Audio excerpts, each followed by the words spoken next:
cerebral palsy in the country. And discrimination Honorable major barriers Speaker, in for persons the with cerebral past palsy. stigma and Such discrimination were challenges major were due to barriers lack for of persons with awareness and cerebral attribution palsy. of cerebral palsy. Such challenges were due to lack of awareness and Consequently, attribution of many cerebral children with palsy to cerebral palsy witchcraft. were hidden and excluded from the society. Many children with cerebral palsy These were actions hidden and resulted in excluded minimal from the government society. support, budget allocation, These actions resulted society in minimal outreach, government support, and budget services for allocation, intervention. society outreach, However, and product persons with services for cerebral palsy are now intervention. coming out and interacting with However, society. persons with cerebral But palsy still, are now coming we are out not and yet where we interacting need with to be society. supporting persons with But cerebral palsy still, in Kenya. we are not yet where There we are need to still be gaps in supporting persons with healthcare, cerebral palsy in education, Kenya. employment, There are still support gaps and in social healthcare, participation that needed to be education, bridged. employment, In addition, support and social there is a need participation for that continued needed. effort to improve the lives of persons with cerebral palsy and their families, given that many children with cerebral palsy are born to young mothers who lack the necessary information on the codation and financial support, among others, to enable them to provide essential cares. Honorable Speaker, it is against this background that I request for a statement from the chairperson of the Department Committee on Health on the following. 1. What measures has the government put in place to increase awareness about the cerebral palsy, to equip the caregivers with the necessary information? 2. Could the chairperson explain efforts made by the government to increase the availability there is a and need for affordability continued effort to of improve the cerebral lives palsy of persons with interventions, cerebral quality palsy assessments, and their families, therapy given that many services, children assistive devices, medication, and basic essential? 3. Are there any support systems such as financial, physical assistance provided by the government to enable the families to provide better care for persons with cerebral palsy? I thank you, Honorable Speaker. Chairman Health, Honorable Bukose, that request is to your committee. Were you even listening? Yes, Honorable Speaker. I saw I was America consulting keeping you with so the busy. I was consulting with the chair on a retreat to Kisumu, which they were putting this week, and yet we have the finance bill. But I want to assure the member that we can give a response in 2 weeks' time. In 2 weeks. Yes, thank you. Okay, thank you. Response to statements. Statement requested by Honorable Timothy Toroitich, Member Marakwet West. Honorable Tongoyo.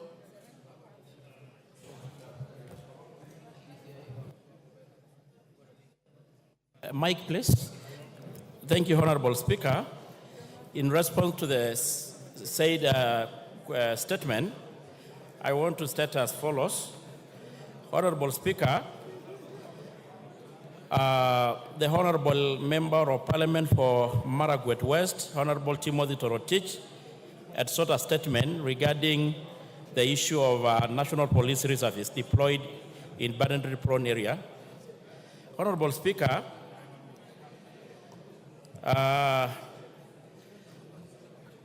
the National Police Reservists assist the National Police Service to dispense its mandate, including maintenance of law and order and protection of life and property and law enforcement. The National Police Service Standing Order, Section 115, provides that reservist police officers shall pay as such remuneration and allowances as the National Police Service Commission shall, in consultation with the Salaries and Remuneration Commission, determine.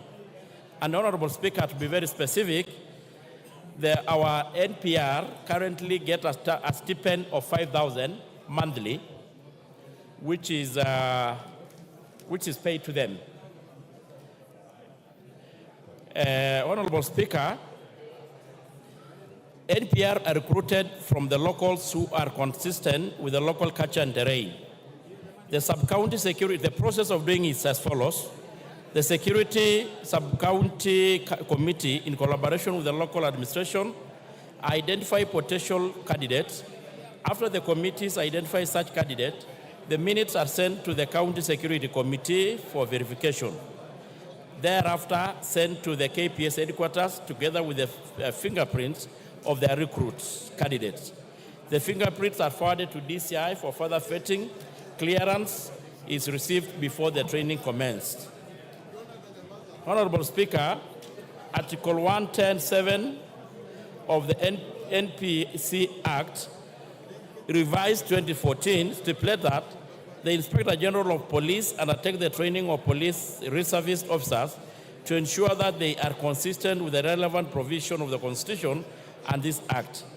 Article 1, subsection 3 of the same provide that the reserve officers shall be enlisted and trained by the IG. The NPS standing orders provide that NPRS may undergo training, which include general police duties, weapon training, shooting, conflict resolution, and management, and the method of persuasion, care of specific victims. And the training is done at the county level. There exists a standard training syllabus, which is used for all the training countrywide. Honorable Speaker, the NPR undergoes a mandatory 6 weeks training in arms handling, law and safety, after which successful trainees usually pass out through a police parade. Thank you, Honorable Speaker. I submit. Timothy Toroitich, you've heard the response. Give him the mic. Thank you, Honorable Speaker. Honorable Speaker, whereas I appreciate the response by the Chair Security, Honorable Chair, we have been informed and that the allowance payable to NPR is Kenya shillings 5,000. Honorable Chair, Honorable Speaker, I would like to get exactly the frequency of payment. Are they paid on a monthly basis, on a quarterly basis, or on a yearly basis? Tongoyo.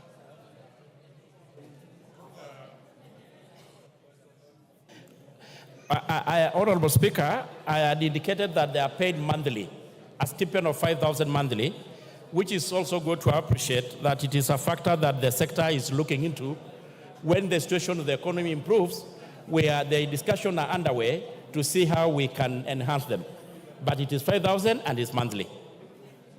Thank you. Next, a response to a request by the member for Kilgoris, Julius Ole Sunguli.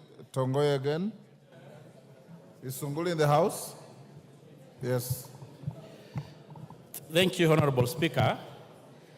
On the response to a statement sought by the MP for Kilgoris, my senior Honorable Julius Sunguli, I want to respond as follows. It is a question regarding the insecurity in Angata Barikoi.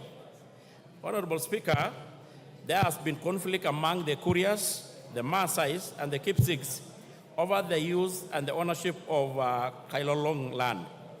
Indeed, there is a court case that is pending before the Nakuru High Court. Honorable Speaker, the government has taken the following measures to enhance the peace in the area. One is, of course, is the Peace Barasas and the Peace Building Initiative adopted by the government from time to time. The police station that has been put up in a place, Angata Barikoi Police Station, to help enhance security in the area. And it was established in a distributed land. The area member of parliament can attest to that.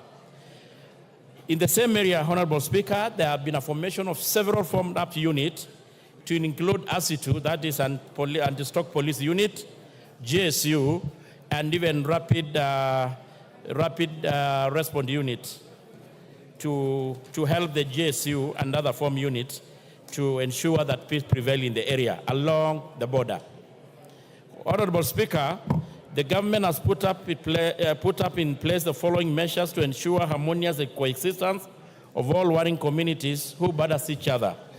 The continuous engagement with local leaders, the increased police patrol to deter the criminals, the establishment of the peace committee, deployment of specialized units, as I earlier indicated, and we are in process, Honorable Speaker, even to provide vehicles to the same police stations and the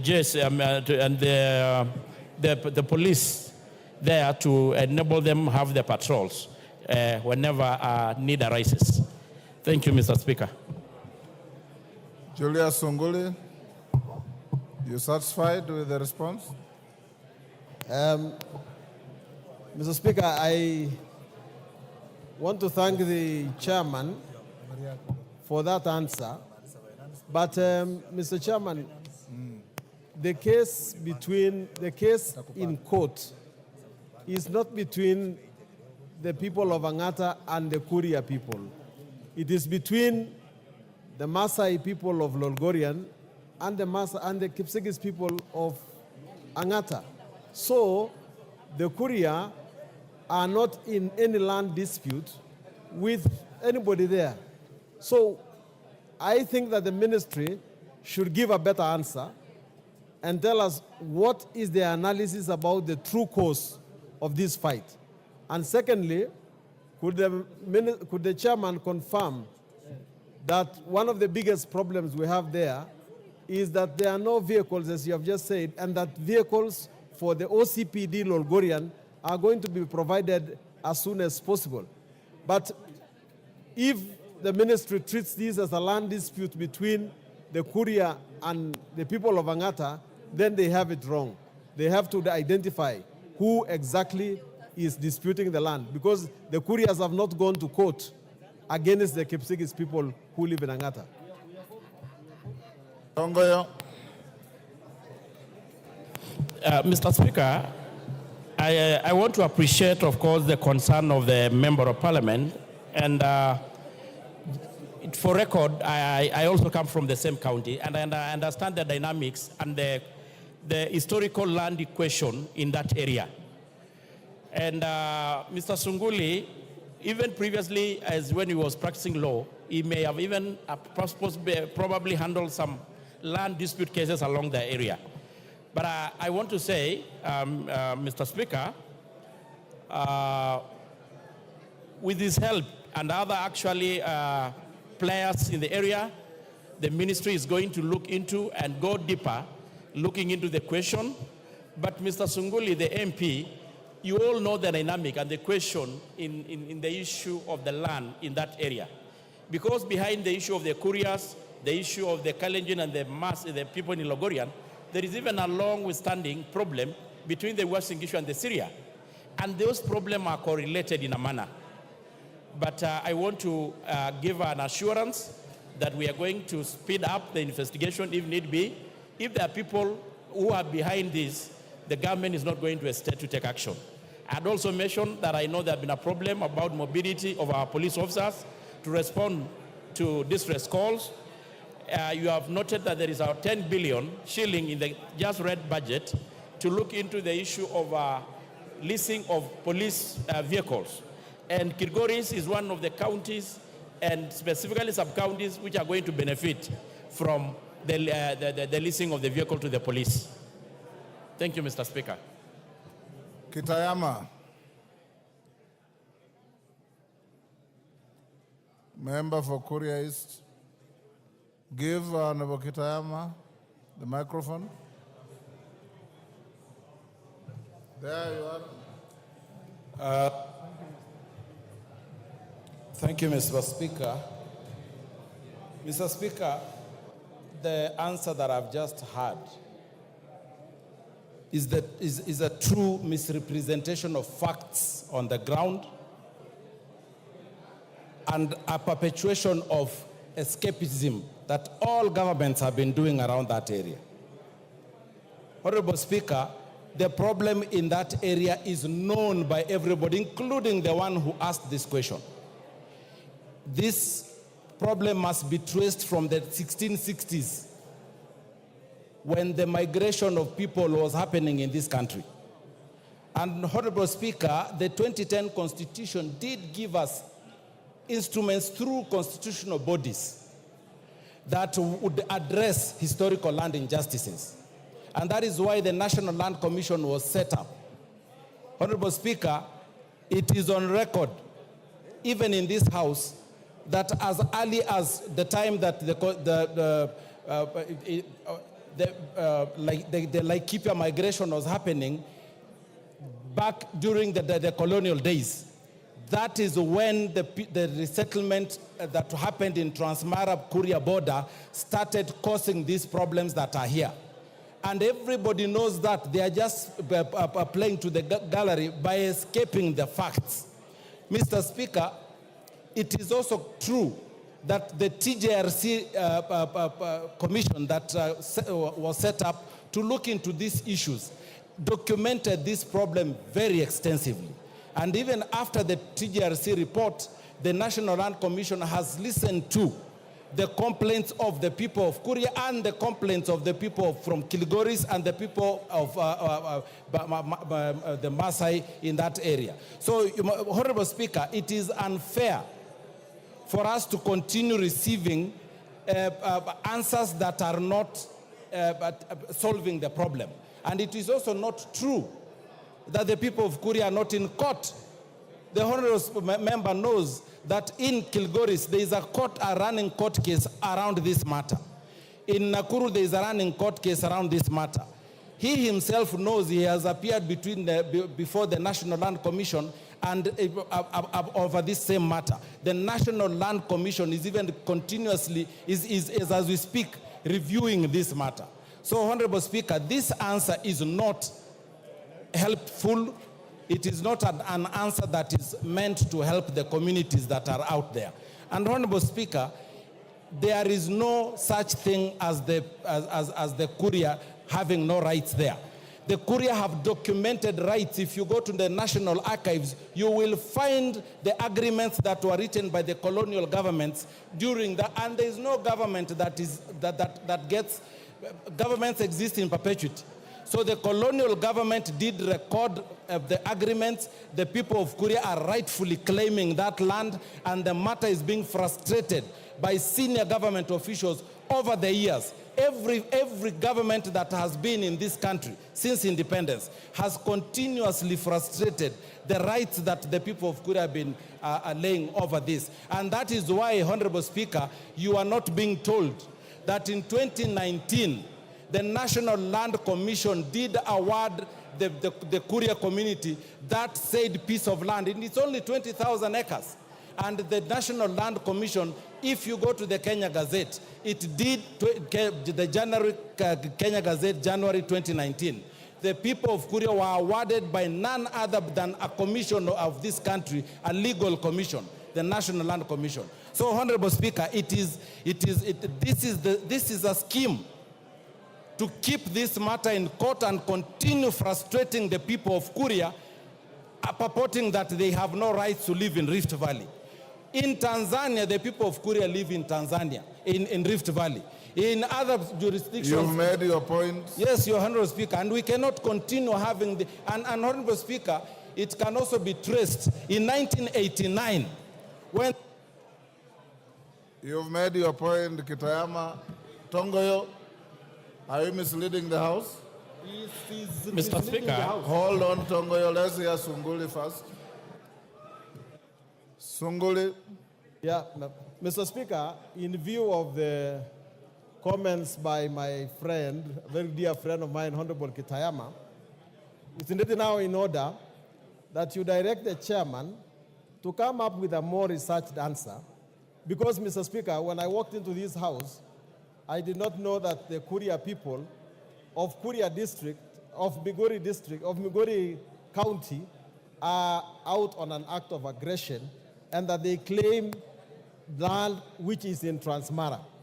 Isn't it in order for the chairman to ask the government to come up with a clear boundary between Migori County and Narok County, because we all live in our own homes, and where people are going to trace their historical rights, that we are not going to get to the bottom of the problem, and we are not going to get an answer.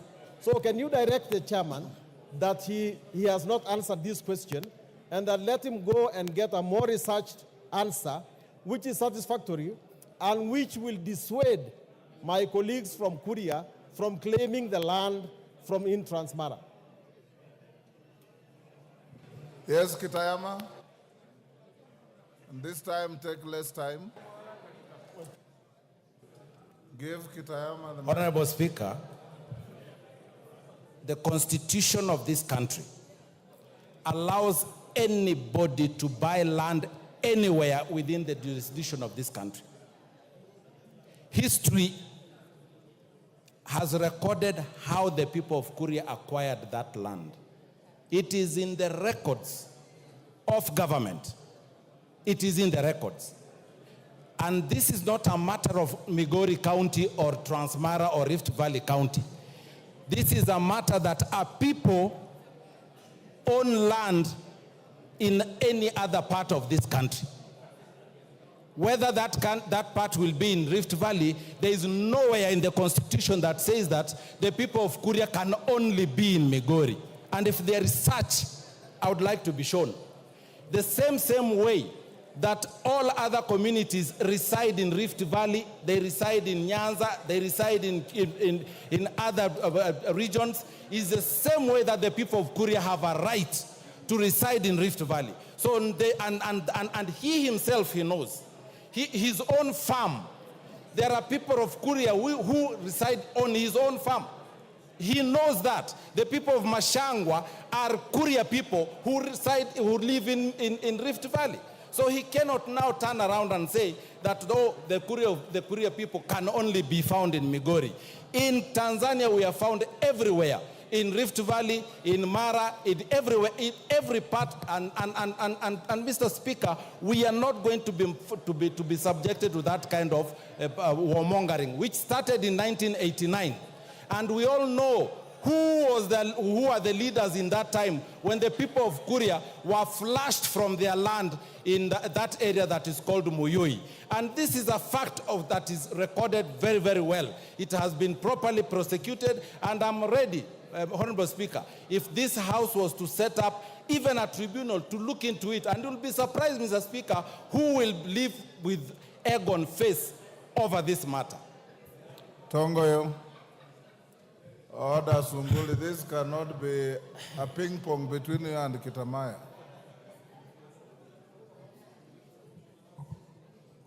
Okay, Sunguli. Mr. Speaker, this is not about the Kuria who live in Transmara. The Kuria who live in Transmara live in a place called Mashangwa. They are my voters, and their rights are protected. These aggressors to Angata are people from a village called Nyanderema who are voters of my colleague there. They live in a different county. They don't have title on any land.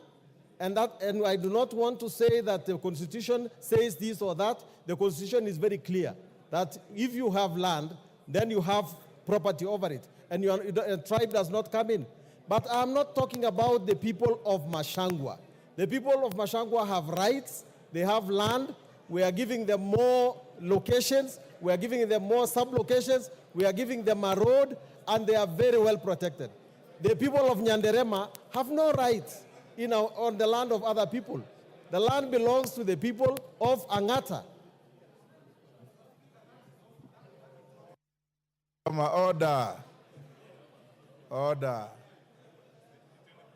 Both of you are actually saying the same thing.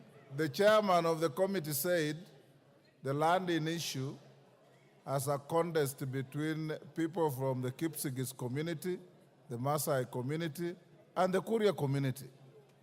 If you need more details, go to the committee and prosecute your case.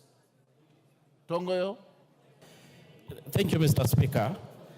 Mr. Speaker, listening keenly to the both members of parliament, it is just confirming what I had earlier said, that the whole problem has been an issue of ownership of land, and it has got a very long history. Mr. Speaker, on issues as complex as this, it goes beyond the mandate of security alone. It is a cross-cutting issue. It touches on issues of land dealt within the Ministry of Land, and actually many a times also call for a political solution, that such leaders and all of us may occasionally or at times need to be called upon to help address the problem. So what I want to say, Mr. Speaker, let the leadership between the Sunguli and all of us and the people concerned able to look in an amicable way to address the problem, because it goes beyond a security issue. It touches land, it touches on the issue of boundaries. There are several cases in court talking into the same. So, Mr. Speaker, maybe I will suggest that depends on you can guide that we let the leaders able to see whether we can able to look a situation where we can able to address at a higher level that all the players, including the Ministry of Land, the administration and political class, to sit down and look for a lasting solution into this problem. Thank you. Thank you. Yes, Honorable Wandai. You know, Honorable Speaker, I have listened keenly to the response. It's from the mandated very to able resolve chair issues of National Security that Committee, concern the people. my friend Honorable Tongoyo. That issue, But I am is left wondering serious because you know from the way this I am House, able to under to Article decipher. 95 of the Constitution, it's an issue It's mandated that can to resolve potentially issues, that concern the evolve into a problem, a That bigger issue problem, if not is addressed serious the from seriousness the of way this I am House. able to It's an get issue to concerning decipher. three It's an large issue communities that can the potentially Kuria, the Kipsigis, evolve into a and the problem, Maasai. bigger problem, Honorable if Speaker, not would addressed I with the be seriousness in of this order House. to suggest An perhaps issue concerning that these three three goes large beyond the communities committee of my friend Kuria, Honorable Tongoyo, the and Kipsigis, perhaps to your guidance, and the Maasai. we Honorable Speaker, we set up a, would I a be mechanism, in order to be suggest it a perhaps committee, be it a that this tribunal, issue whatever it is, goes beyond to the committee of my address friend Honorable that Tongoyo, conflict and perhaps to your guidance, in an expeditious manner. we set Other up Honorable a Speaker, history mechanism, might judge us very be it harshly a as a House committee, be it a tribunal, that we whatever settle a it matter is, which could have to been resolved, address that and yet we conflict left it to snowball in an into something expeditious unmanageable. manner. That's my Speaker, take, Honorable Speaker. history might judge us very harshly as a House that we settled a matter Owen which Bai. could have been resolved, and yet we left it to snowball into something unmanageable. That's my take, Honorable Speaker. Thank you. Owen Bai. Thank you very much, Honorable Speaker. Honorable Speaker, you know, I also serve as chairman of minority groups. And my advice is, through your guidance, that you set a select committee of, or an ad hoc committee of parliament from members from this area so that they can sit and look at an amicable solution instead of looking at a more administrative solution, but they look at a communal, they look at a solution that is participatory, because the Constitution of Kenya also allows us to have an ADR, an alternative dispute mechanism. And that, therefore, will give the people of Kuria, the Kipsigis, the Maasai an opportunity to sit down as elders to get a solution instead of a more administrative solution that may not be acceptable to all. I thank you, Honorable Speaker. Honorable Tongoyo, you come from the county where this issue is coming from. I would advise you that you have a session in your committee with the two members, and if you want to escalate the matter, you can involve the Lands Committee to see how to resolve the matter without raising passions. Minority Leader and Owen Bayer, if you want to set up a committee, you know the procedure. Next order. Order number 8, procedural motion, resolution to hold a Thursday morning sitting. Honorable Majority Leader, where is Ichungwa? Can I? Proceed. No, the leader is here. Let me go. No, the leader is here. Let me come and do it to himself.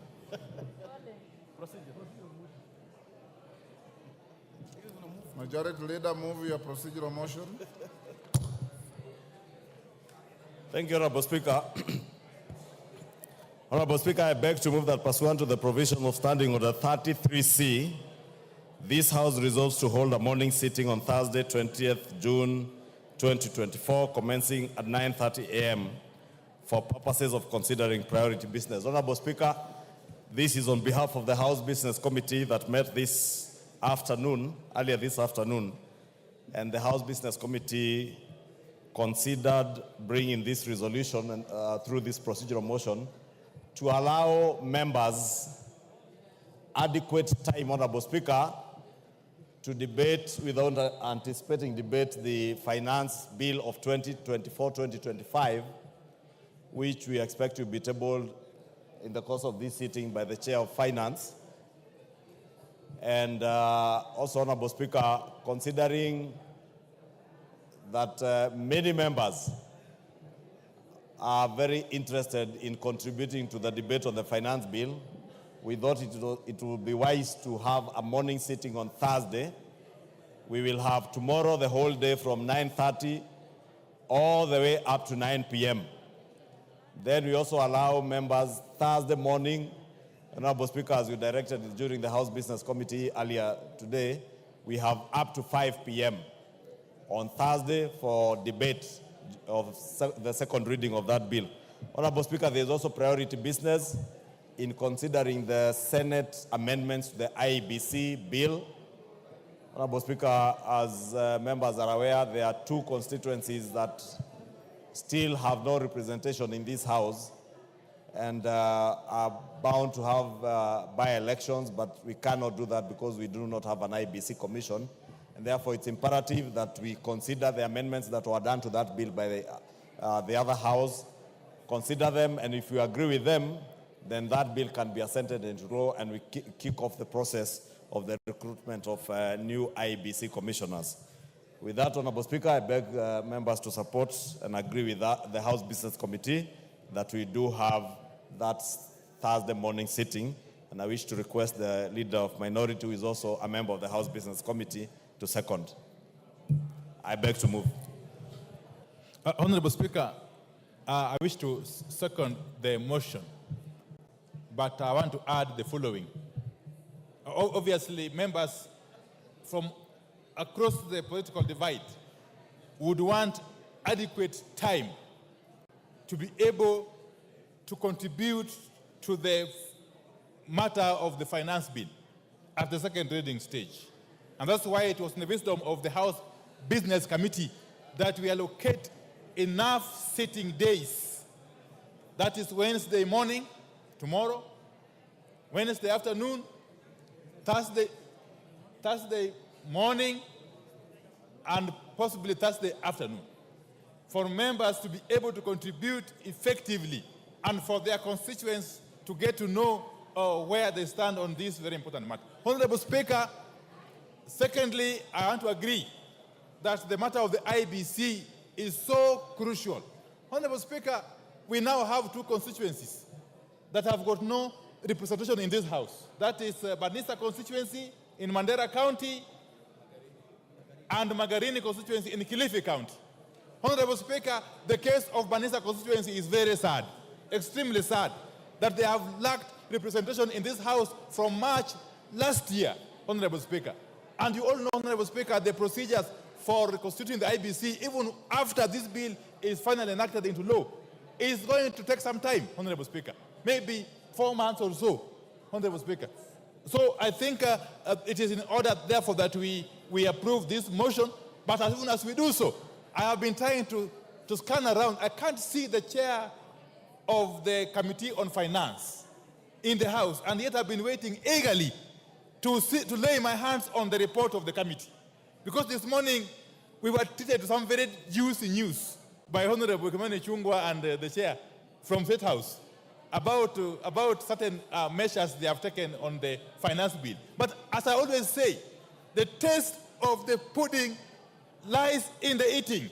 Until and unless we see the report of the committee containing those very far-reaching amendments that we were made to understand what have been made, we cannot be sure, Honorable Speaker. And therefore, we want to see that report eagerly. We are waiting here eagerly to see that report and to dissect it and to go through it with a tooth comb before we can make informed decisions, Honorable Speaker. And therefore, with those preliminary remarks, I support the motion. Thank you. I second, sorry. You second. Order, honorable members on their feet, take your seats. Honorable members on their feet, take your seats.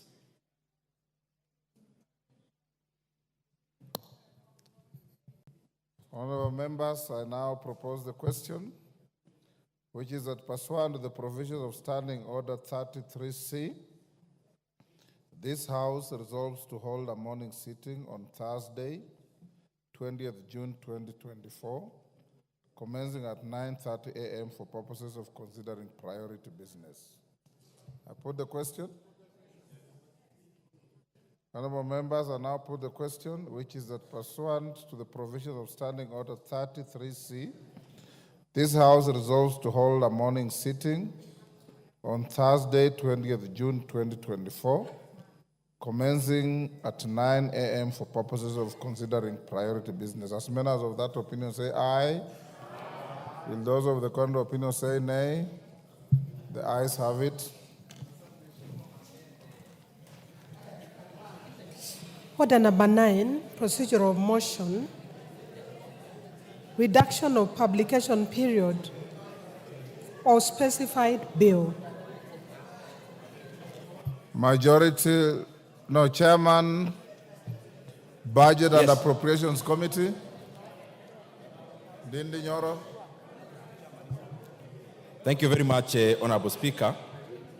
Honorable Speaker, I beg to move that pursuant to the provisions of Standing Order 120, that this House resolves to reduce the publication period of the Appropriation Bill, National Assembly Bill number 33 of 2024, from 7 days to 5 days. Honorable Speaker, the essence of this is because the calendar that we have now between today and next week is very tight. We'll be discussing very major and far-reaching policy instruments in this House, and especially the Finance Bill alongside the Appropriations Act or Bill. And Honorable Speaker, the essence of this is for us to meet the timelines as we move to the close of this financial year by end of this month. And Honorable Speaker, at the same time, we have still given ample time even for members to peruse and interrogate the appropriation bill, because Honorable Speaker, as members are aware, these two processes that we'll be having are intertwined. And the reason we have decided that we have the appropriation bill after the finance bill is because this is a very democratic House and the country is very democratic, and we want us to first trace where the monies are coming from even before we finalize on the appropriation bill, so that whatever members may feel around the appropriation, the finance bill, can also be taken care of in the appropriations bill, Honorable Speaker, so that we are able to balance our revenue and expenditure. And I am hopeful that we'll be looking at these matters in a very objective manner, because we are all, Honorable Speaker, looking forward into the many programs that we have undertaken to complete and undertake. For example, electricity in our constituencies will be getting 50 million per constituency, and all the others, including the increment in the agricultural sector, in the CDF, and all the other elements that are very important for service delivery in regards to the Kenyan people. Also, the monies that we are appropriating to our counties, which is 400.1 billion shillings, is also hedged, Honorable Speaker, on this bill, but alongside this bill, also the revenue side, which is the motion that is a heavy motion before us, which will be moved by the Chairman, Honorable Kimani Kuria. Honorable Speaker, I beg to move and request that the Honorable, the very able Didimas Barasa, the man of Kofia, to second this motion. Didimas. Thank you, Mr. Speaker. I rise to second this motion, and just like the chair has explained, is very, in very good terms, very clear terms, Honorable Speaker. We have a lot that this House is going to process, and most importantly, we must meet the timeline, considering that we are coming to the end of this financial year. And Honorable Speaker, this House is youthful. We are able to go through the finance bill, and we'll be able to understand where these monies are coming from. Without much ado, Honorable Speaker, I beg to second. Thank you. Thank you, Honorable Didimas. Order, Honorable Commissioner Makau. Order. Commissioner Makau, freeze or take the nearest seat. Honorable members, I now propose the question, which is that pursuant to the provisions of Standing Order 120, This House resolves to reduce the publication period of the Appropriation Bill, National Assembly Bill number 33 of 2024, from 7 days to 5 days. We put the question? Yes, Kajwang? Mr. Speaker, I see no merit in reducing the dates or the days that we have in this bill. The number of days we are talking about, this bill is already published, but it is 5 days old. In fact, if we then reduce it, then it becomes ripe, which in number 10, you then can see it can be put before the House to be read a first time. So actually, mathematically, what we are talking about is 2 days. We have already passed a resolution to discuss tomorrow, to discuss the issues concerning the finance bill tomorrow. And Honorable Speaker, the majority leader just let us know from the House business you have directed that this can go between tomorrow up to Thursday.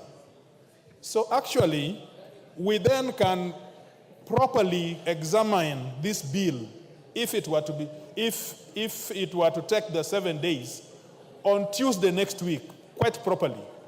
It would have taken 7 days in the normal manner of things, and we would then begin debate on it on Wednesday, on Tuesday.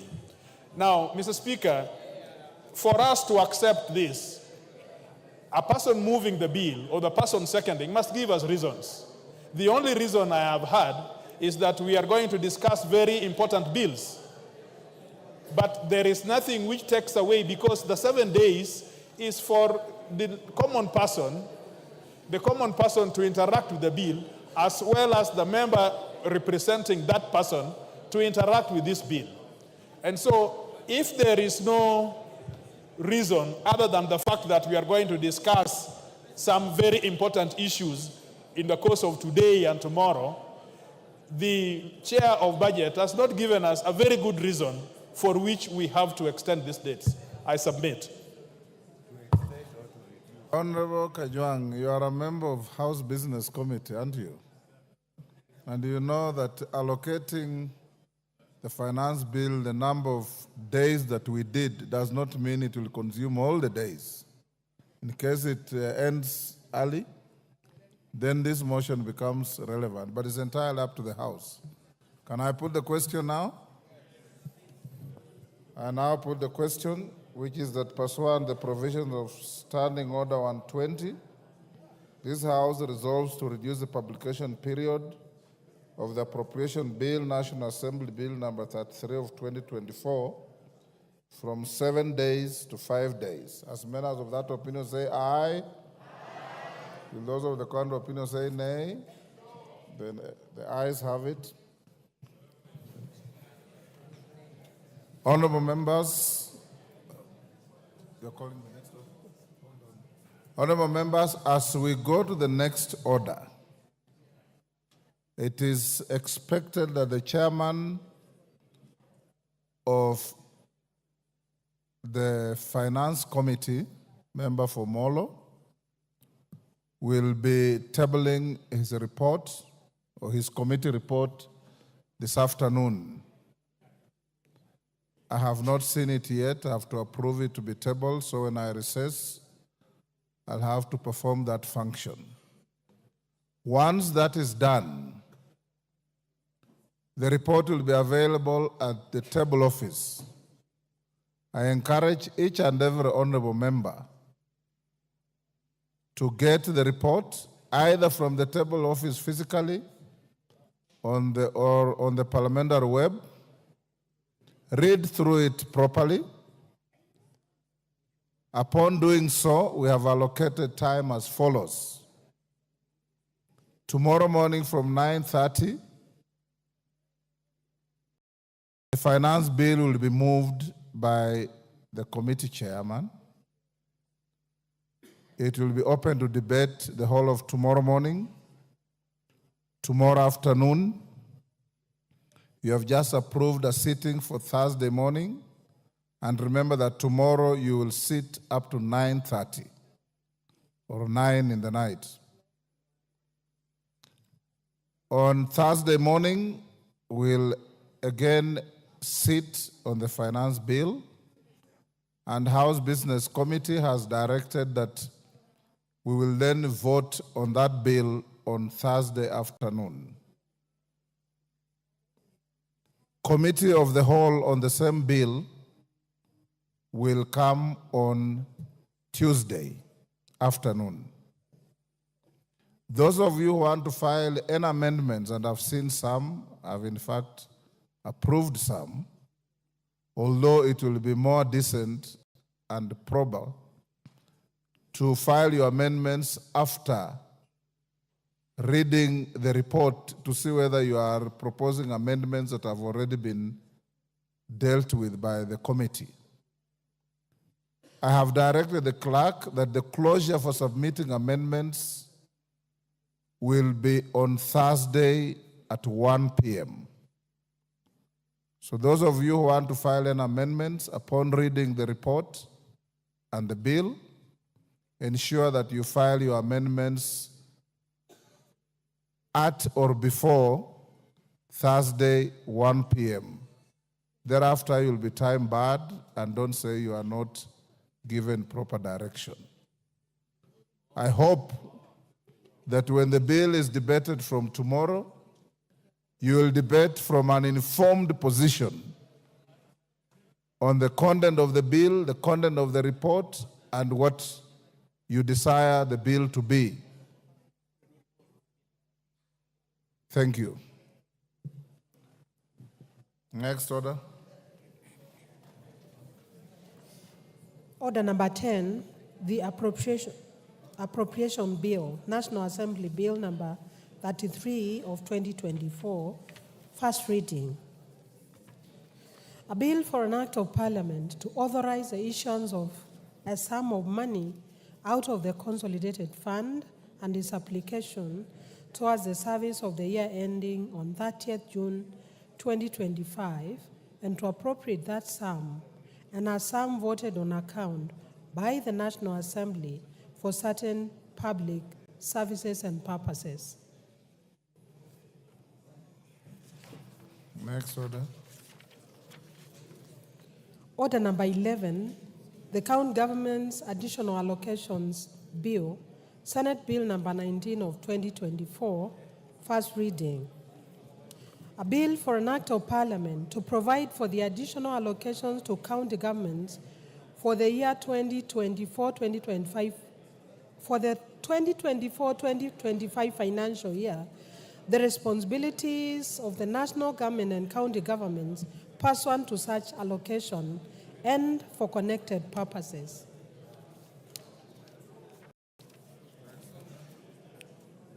Order number 12, the County Allocation of Revenue Bill, Senate Bill number 25 of 2024, first reading.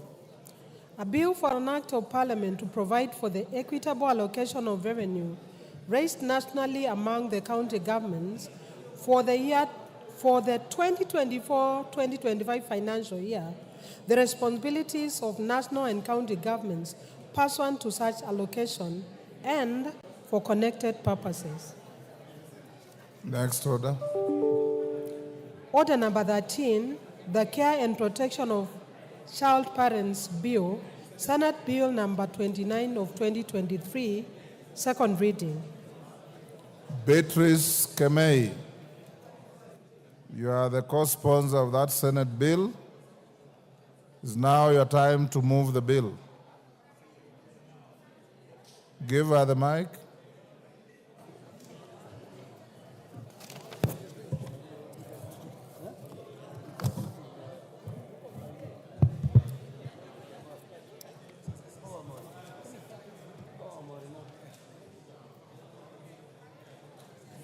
A functioning mic, there you are. Thank you.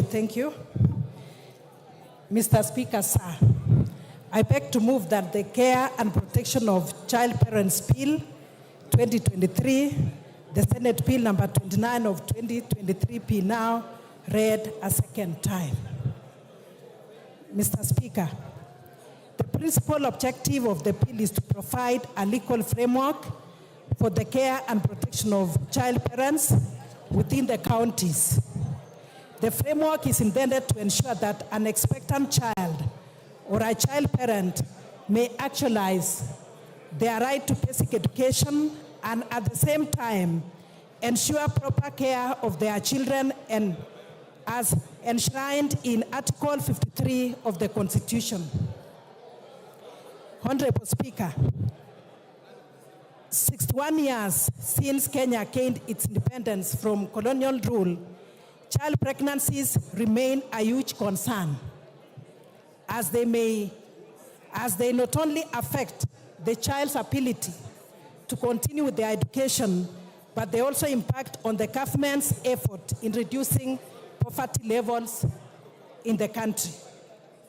Mr. Speaker, sir, the Kenya National Bureau of Statistics in the Kenya Demographic and Health Survey conducted in 2022 noted that 15% of adolescent women between 15 and 19 years have ever been pregnant, with 12% having given birth,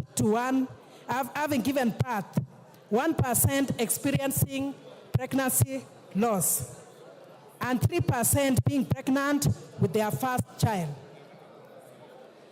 Kenya National Bureau of Standards further noted that the number of teenage pregnancies is higher in rural areas, particularly in pastoralist communities, compared to urban areas.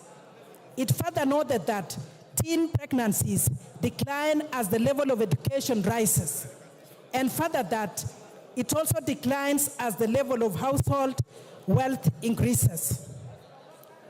Mr. Speaker, sir, the Constitution of Kenya 2010 in Article 53(1), Part B, C, and D provides for the right of a child to free and compulsory basic education, the right to basic nutrition, shelter, and health care, and the right to protection and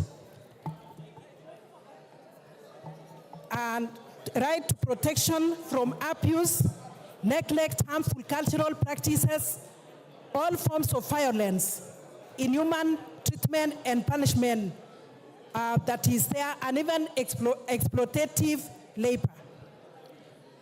Honorable Speaker, Section 13 of the Child Act, number 29 of 2022, reiterates the right of a child to basic education and mandates the Cabinet Secretary in charge of children matters, in consultation with the Cabinet Secretary in charge of education, to develop and implement policies for the realization by every child of the Constitution of the constitutional right to education. The Basic Education Act number 14 of 2013 provides that no child should be denied admission to a public school. The above, Honorable Speaker, the above notwithstanding, children who fall pregnant in school, especially those born in poor households, are likely to drop out of school so that they can fend for their babies. This not only impacts on their right to education, but also exposes them to early marriages and exploitative labor practices as they seek to fend for themselves and their children. Madam Speaker, some schools conduct mandatory pregnancy tests without the consent of the children or of the learners, and more often than not expel any student who is discovered to be pregnant. Such children are also exposed to ridicule and harassment and are often cited as examples of bad behavior, thus often leading them to drop out of school. It is also difficult for children who have been pregnant before to be readmitted to the school or to another school, as they are often shunned, with the school administration fearing that readmitting them will be viewed as tolerating ill behavior from students, which they are afraid of spreading to other students. Even where the child is readmitted to school, they sometimes have no one to leave the newborn baby with, thus leading them to either delay re-entry to school or making them not to concentrate on their studies, hence resulting to poor academic results. Madam Speaker, existing legislation only provides for the rights of children generally and does not take care of the circumstances unique to child parents. These laws do not provide for how children who fall pregnant are to be handled by the school administration during their pregnancy and also delivery. They also do not provide for ways of ensuring that once they have given birth, they are readmitted to school and have support and access to childcare facilities, particularly those without anyone to take care of their newborn babies while in school. There is also no law providing a framework for the establishment, management, and inspection of childcare facilities so as to ensure that they are safe for children. Madam Speaker, there is therefore need to create a framework to protect children in vulnerable households so as to ensure that they are able to complete their basic education and have a better chance at having better quality of life.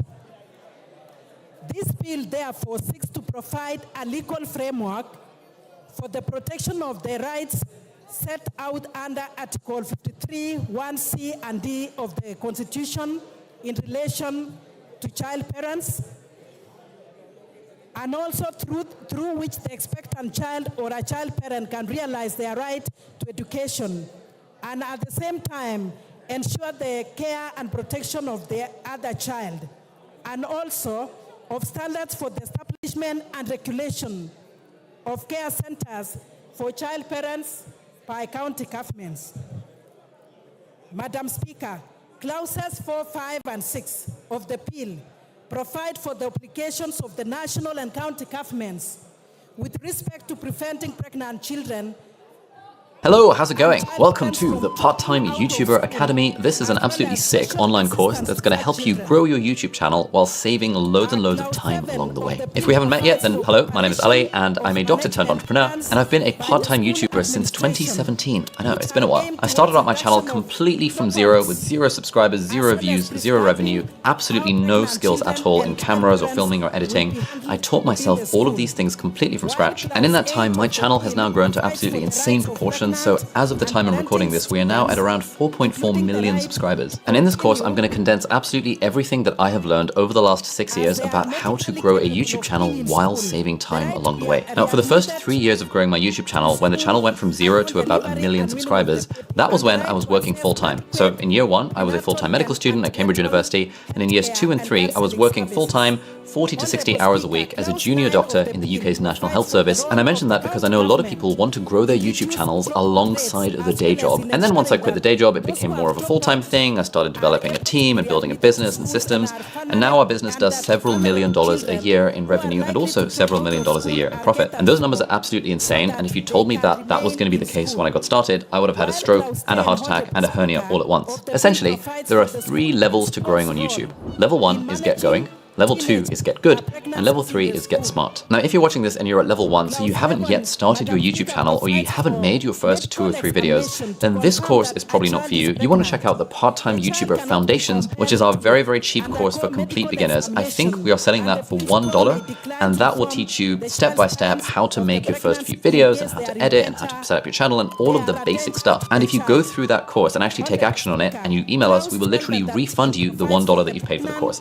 That is what you need to get started. But this course, the Part-Time YouTuber Academy, is our proper, big, enormous, huge flagship course where all of the information is condensed into a format along with worksheets and checklists and gear guides and all of the stuff that you could need to help grow your YouTube channel while saving lots of time along the way. So level 2 and level 3, get good and get smart. 50% of the course is level 2 and 50% is level 3. So by get good, I mean actually get good at making videos. So titles and thumbnails and hooks and storytelling and branding and scripting and filming and editing and all of the stuff associated with how to actually make a good video. Because to be honest, these days, it's never been easier to grow on YouTube if your videos are good, but it's never been harder to grow on YouTube if your videos are bad. So then beyond level 2, once your videos are beyond a certain point where they are good, that's when we get to level 3. And that level is mostly aimed at people who don't want to treat YouTube as a hobby, but who want to treat it as a business. Now, the way that you treat a hobby and a business is quite different.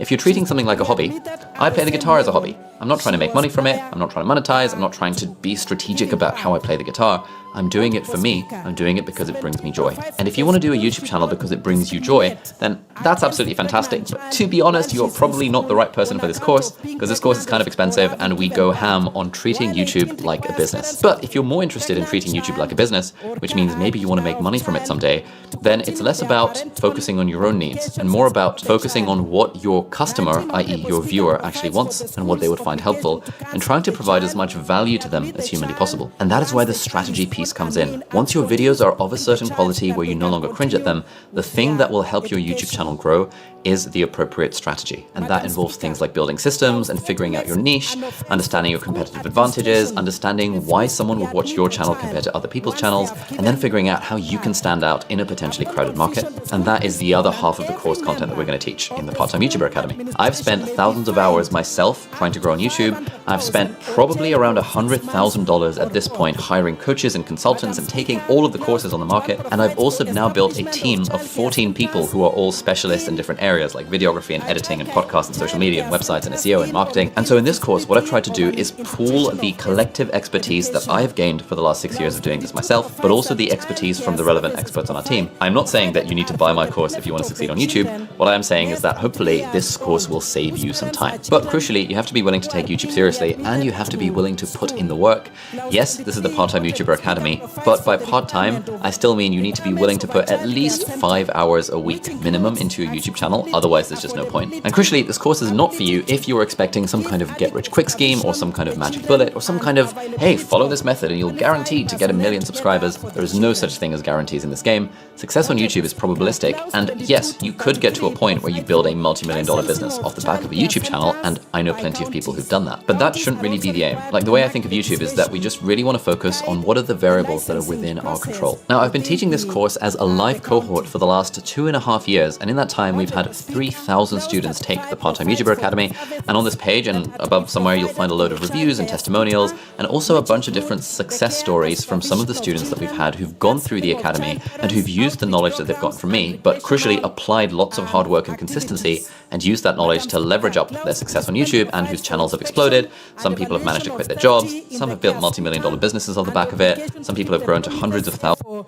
children, and to have contacts of emergency services providers such as hospitals, ambulances, and firefighting services. Madam Speaker, 42 provides for continued recognition of care centers which are already in existence and are already licensed. Madam Speaker, implementing the measures proposed in the bill will ensure protection of child parents and ensure that the country moves closer to 100% access to basic education and by children in Kenya. Madam Speaker, I now want to stop with these remarks, and I beg Madam Emase, Honorable, to second. Honorable Emase. Thank you, Honorable Speaker, for the opportunity to second the bill on care and protection of child parents bill 2023. Madam Speaker, this is a very straightforward bill. It is very timely.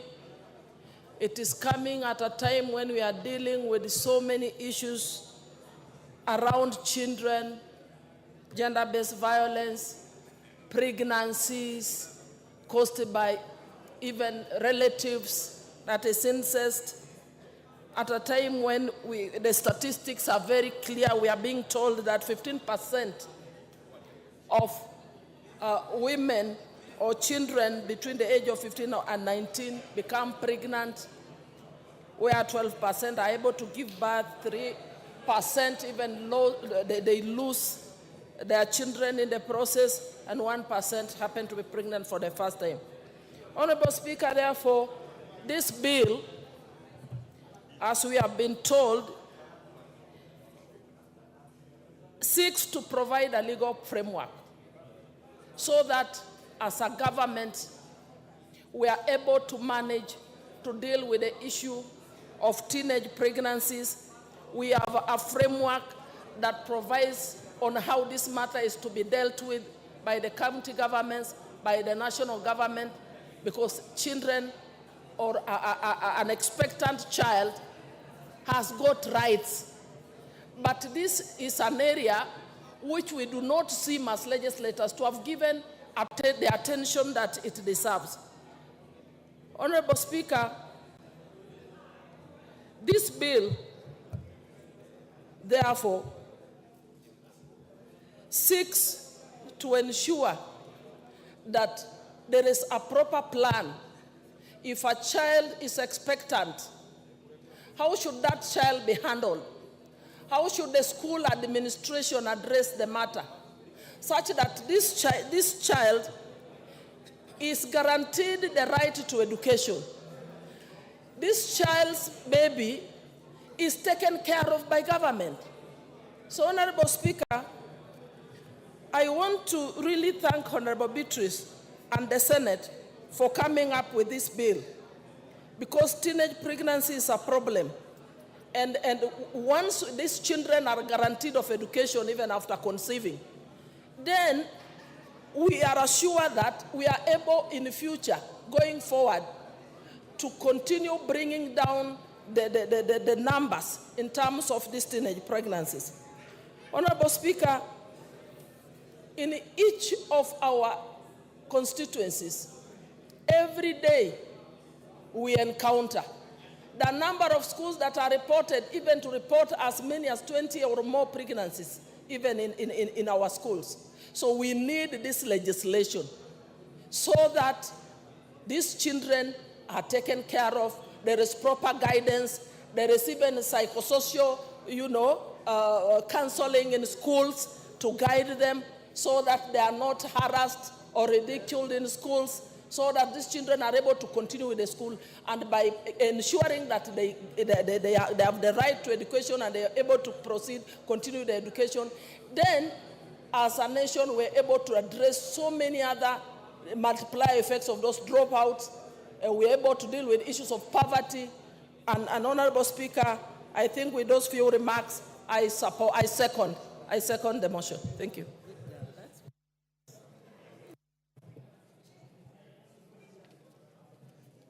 Honorable members, allow me now to propose the question that the Care and Protection of Child Parents Bill, Senate Bill number 29 of 2023, be read a second time.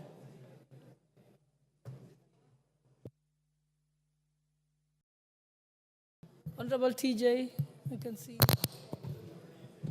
My contribution, Madam Speaker, will be very short. Madam Speaker, if you examine this bill, how come it is not a money bill? In the memorandum, it has been set there, and it is said not to be a money bill. Sorry, I can't hear you. Can you start again?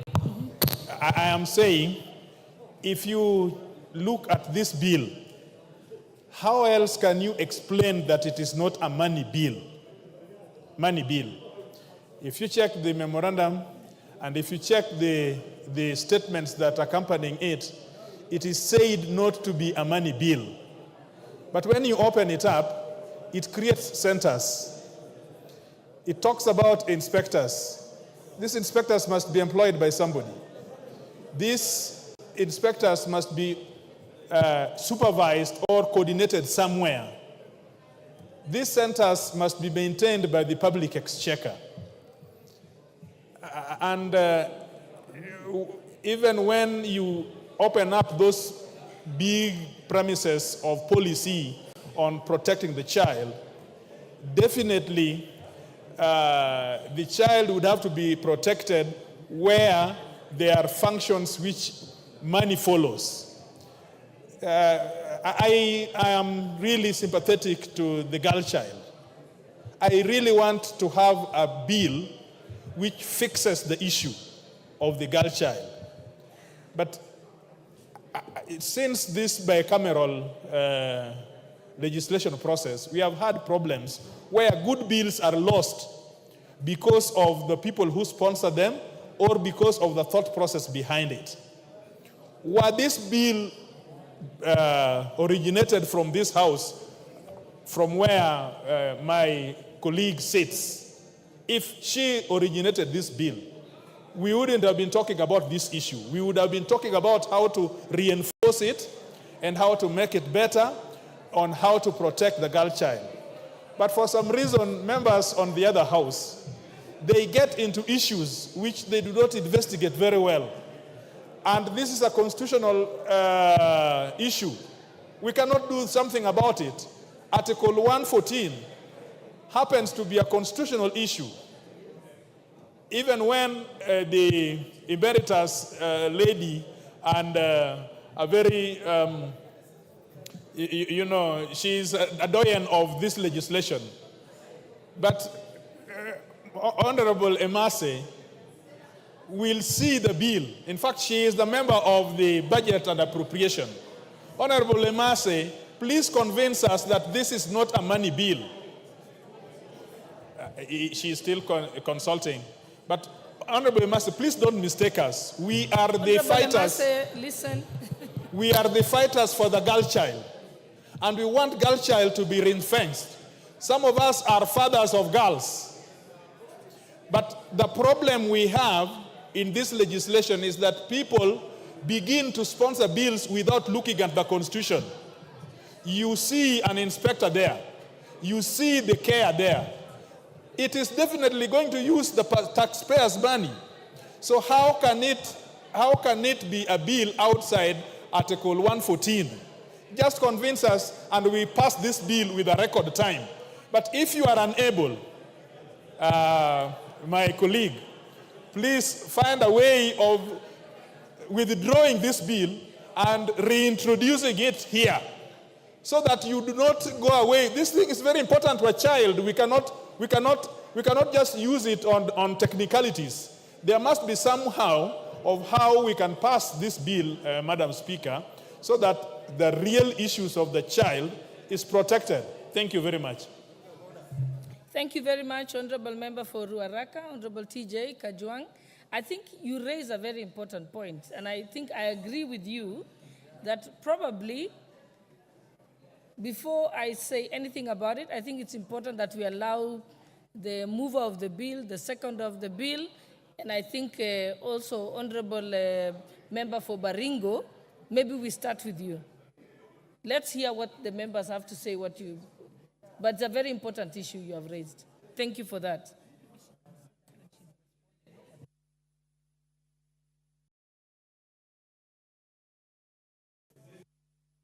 Proceed, Member for Baringo, Honorable Chematia. Thank you so much, Madam Speaker. I also want to rise to support with a lot of amendments in this bill. I support because this is a very pertinent topic and a very important bill if it's considered and put in proper perspective. As much as I am supporting what Honorable Beatrice has given us today, Madam Speaker, if you look at this bill, it needs a lot of scrutiny. It needs a lot of, brushing and understanding on the implications that will cause. If this bill goes like this, Madam Speaker, it's going to cost in many other ways, social, economic, and even psychosocial or psychologically. Because if you look at the framework of this bill, it speaks to protect children, specifically who are pregnant. I want to ask whether the society is even ready to have children who are pregnant. Also, when you want to take care of these children, specifically in schools, it is going to consider specifically on economic factors, because we have to budget more and give keen interest on these children because their interest is so different. One moment, Honorable Member for Baringo. Let's do this. Honorable Member for Kericho, please listen carefully because I'll give you an opportunity at the reply. So you better take notes so that you can respond. And I think also a member of the Budget Committee, I think I'd like them to say something. Proceed, Honorable Chairman. Thank you so much, Madam Speaker. I also want to agree with the Honorable of TJ Kajwang that this bill is most likely going to be a real money bill because of the structures that is going to be put in this for actualization of the bill. There's no way you are going to be reintroducing, these expectant children or child parents, and when you take them back to school, the consideration is going to be so much. These children or this particular child is going to be having specific interests at specific times. Also, even in the society, if you look at whether we will want to really consider having children and entertaining pregnancies in school. If you look at it very keenly, we as Africans, and as much as we have problems of teenage pregnancy in our society, I don't think we want to take it up as a promotion that it is okay for a child to be pregnant as long as he still gets the opportunity to go to school. This way, we are going to erode most of the morals in the society, in my opinion, because as much as I would not mind, or I will still encourage the child to go back to school, but it is not going to be, honestly, a good idea to encourage these girls to be pregnant just because they are able to go back to school. And more so, there will be those children who are working so hard to be very disciplined and complete their schools without necessarily being pregnant, and we will most likely be disadvantaging and in another way infecting these other ones who are keen to finish school without being pregnant. And again, we will be allowing a lot of indiscipline. If you look at most of these children, because as a women rep, I pay most of school fees for them. Their performance in school is very wanting because of the distractions that they get into society. You cannot be a mother and a student at the same time. If you ask me, this bill needs a lot of brushing. We would probably, I don't know whether we will ask the mover to withdraw and reintroduce it again so that we take time to understand and be able to help this bill make a very important impact in the society. As much as I support, I would really ask my colleague, we sit back and probably brush it properly so that we can have a better bill going forward. Thank you, Madam Speaker. Thank you. The Honourable Member for Suba North, Honourable Millie Odhiambo. Thank you, Madam Speaker. I don't know if you are giving me the opportunity to speak or to inform the member because she has already sat down. I just saw you on the intervention button. Oh, I was So seeking just to inform proceed. the member, but she has already sat down. But you can proceed to inform the House. Well, I was just informing the honorable member because from the way she was talking, she seems to infer to persons below 18 years who have had children as though they are voluntary mothers. It's actually cases of sexual abuse. It is presumed anybody below 17 years who has a child is a victim of sexual abuse because they cannot consent legally to sex. So we are actually talking about an abused child in this bill. Thank you very much. I know, Honorable Millie, we've been in the trenches together with Cradle, fighting for the girl child and abused children. So I understand where you're coming from. I will also allow the member, and I think the member for Baringo is properly informed. I will allow the member from Mombasa, Honorable Zamzam Chimba. Asante sana Mheshimiwa Spika, na mimi niweze kuunga mkono hii bill ambayo mwenzangu ameleta ya kupatia watoto wa kike nafasi ya pili kusoma. Mheshimiwa Spika, na nilitaka sana kuzungumza kuwa hawa watoto ambao wanapewa nafasi ya pili wengi wako ile underage, umri wa chini. Walipata ujauzito, pengine walinajisiwa, ama pengine kuna wale ambao walikuwa na forced marriages, walikuwa hawana uwezo. Kwa hiyo wanapewa nafasi ya pili kupata masomo. Mheshimiwa Spika, Mheshimiwa Spika, ndani ya Mombasa County kama mama county nimeregesha watoto wa kike 350 na walipia full scholarship na ngafu warudi darasani wasome, kwa sababu Mheshimiwa Spika, sisi tunataka uongozi wa mwanamke, lakini uongozi wa mwanamke una matatizo mengi sana. Mpaka afikie kiwango cha kuweza kuingia katika uongozi lazima awe amepata elimu ya kutosha, Mheshimiwa Spika. Na utapata wakati mwingi, Mheshimiwa Spika, mtoto wa kiume ambaye amempa mtoto wa kike ujauzito, yeye anaendelea na masomo yake, mtoto wa kike anabaki nyumbani. Mheshimiwa Spika, mimi nimewapa wale watoto nafasi, Mheshimiwa Spika. Mpaka sasa mwaka huu watoto ambao wamemaliza kidato cha 4 na watoto 21. Niko na wengine ambao wako form 1, form 2, form 3 na wanaendelea vizuri, na wengine wameungama, wengine hata walikuwa wameingia kwenye madawa ya kulevya kwa sababu ya stress. Anashindwa, angalie mtoto anatamani apate elimu ili aweze kupata kazi, amekwama, Mheshimiwa Spika. Kwa hiyo mimi kitu ambacho nataka kusema ni kweli hii bill inahitaji pesa. Ikiwa kama watataka watoto wapewe sehemu ya kulelewa shuleni, basi lazima kuwe na mpango ambao serikali itawekeza pesa ya kuangalia hizi sehemu ambazo watoto watalelewa. Lakini kwa ufupi, Mheshimiwa Spika, mimi naunga mtoto wa kike ama young mother aweze kuregeshwa shuleni ikiwa bado ana tamaa ya elimu. Na mimi katika wale wa mama ambao wana hawa watoto, kwa sababu mpaka sasa hatuna sehemu za kuweka watoto wao shuleni, nimewaeka hawa kina mama pamoja ambao ni mama wa hawa young mothers.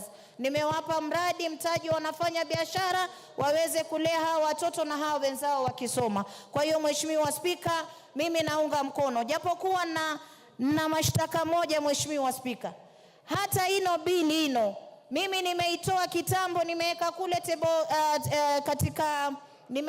pale katika sehemu ya kuweka bills, mpaka sasa haijakuja, Mheshimiwa Spika. Lakini yangu ilikuwa na sehemu nzuri ambazo wamekuwa wakiuliza, kwa sababu nilijua kwa dhati kuwa hino lazima itakuwa ni money bill, lazima itahitaji mapendi, itahitaji funding. Na ya kusikitisha hata zaidi, Mheshimiwa Spika, hawa watoto wengine wamepata ujauzito kwa sababu wengine walikosa sodo.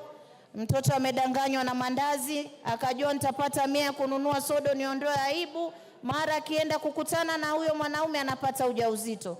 Na mpaka sasa mimi nasikitika, sodo za Mombasa pia bado hazijafika, licha ya kuwa mama county najibidiisha kuregesha hawa watoto shuleni. Lakini nina wasiwasi mimba watazidi kupata mimba kwa ukosefu wa sodo, Mheshimiwa Spika. Na sisi tuko pamoja, hata wewe pia ni mama county, umeona tunalalamika. Tunaomba wale ambao wamepewa nafasi ya kutuletea sodo katika counties zetu waweze kuzileta ili tuweze kutoa kwa watoto. Lakini namuunga mkono, na mimi nina yangu ambao ni nzuri sana naileta, ambayo tutaweza kuijadili, iko na vitengo tofauti. Hino ni money bill na inahitaji mgao ili iweze kusaidia. Asante sana, Mheshimiwa Spika. Asante sana. The Honorable Member for Seme, Honorable James Nyikau. I can see you're on the intervention. Thank you, Madam Speaker. This is a very interesting bill. Whereas in principle, this bill is actually very important for the girl child, the support of the girl child. But there are very basic issues about this bill, and some of them have been raised, that actually, when I saw it, the first thing, it is a money bill. Also, this bill is actually going to interact with very many other acts of parliament. And therefore, I've gone through and I've not seen how you're putting transition clauses that will raise those issues. Other than that, Madam Speaker, it is an important bill because what we are really dealing with here, we are dealing with adolescent pregnancy. And we are actually dealing with a biological problem in the context of a society that is changing. That is the problem before us. There is increasing early puberty in children. both boys and girls. And therefore, there is increased sexual activity very early. And with the liberal upbringing and even the liberal provisions, even in our laws that are protective, it therefore brings this as a big problem. Therefore, it is actually necessary to address that. Girls get into pubescent very early. Menarche comes extremely early. And when there is menarche, they start seeing periods, they are actually ovulating. And therefore, they are capable of getting pregnant. And yet, they are still children. And with the empowerment of the girl child we have brought, there's a freedom that has come. And as a society, are we taking care of that? That is what some members are actually raising, that how shall we deal with the psychological orientation, the traditional orientation, the cultural orientation. That is actually where we start. Because if we take a strict legal definition, then anybody below 18 is a child. And if the law was nature, then they shouldn't get pregnant. But the law is not nature. So we are dealing with a legal situation against a biological situation. And these children will actually need a lot of psychological support, even if before we start thinking of education. And if they get pregnant, the impact is huge, both physiologically, physically, mentally, and even in their development. Because some of them actually get pregnant before maturity of their organs. That's a big problem. So, and if you look at development, the greatest developmental impact will be on the education. They cannot go on with education. And I think this is where this bill is camping. On that aspect, I support that we should find a way that these children will go back to school. But then we come and talking of their protection. You are actually now protecting two children. The mother is a child, the baby is a child. And we are now also bringing in centers that have been created. And if you look at what is we are hitting in the center, we are even talking of children, these children giving birth at the centers. So that center becomes an extremely complex center that we are dealing with. So, Madam Speaker, in terms of education, I think the most important thing that we are actually addressing, and we look at this, is how do they get to school? What psychological support do they need when they go to school? What physical support? And the support of the baby, because some of them will come from families that are actually so disadvantaged, they can't look after a baby that is left behind. We are saying in this bill that can also be done at the centers. So if you look at this center is complex, it's huge. And how are we going to set it up without money? And therefore, this must be first and foremost looked at as a money bill. So this bill, in my view, we really need to relook at it. I support it in principle, but as set out now, I think if passed as it is, I think it will give us a lot of problems, a much more broader sense. But as it is, it's a good principle. It's something we should pursue, but not as it is now. Thank you, Madam Speaker. Thank you. The Honorable Member for Kibra, Honorable Peter Arero.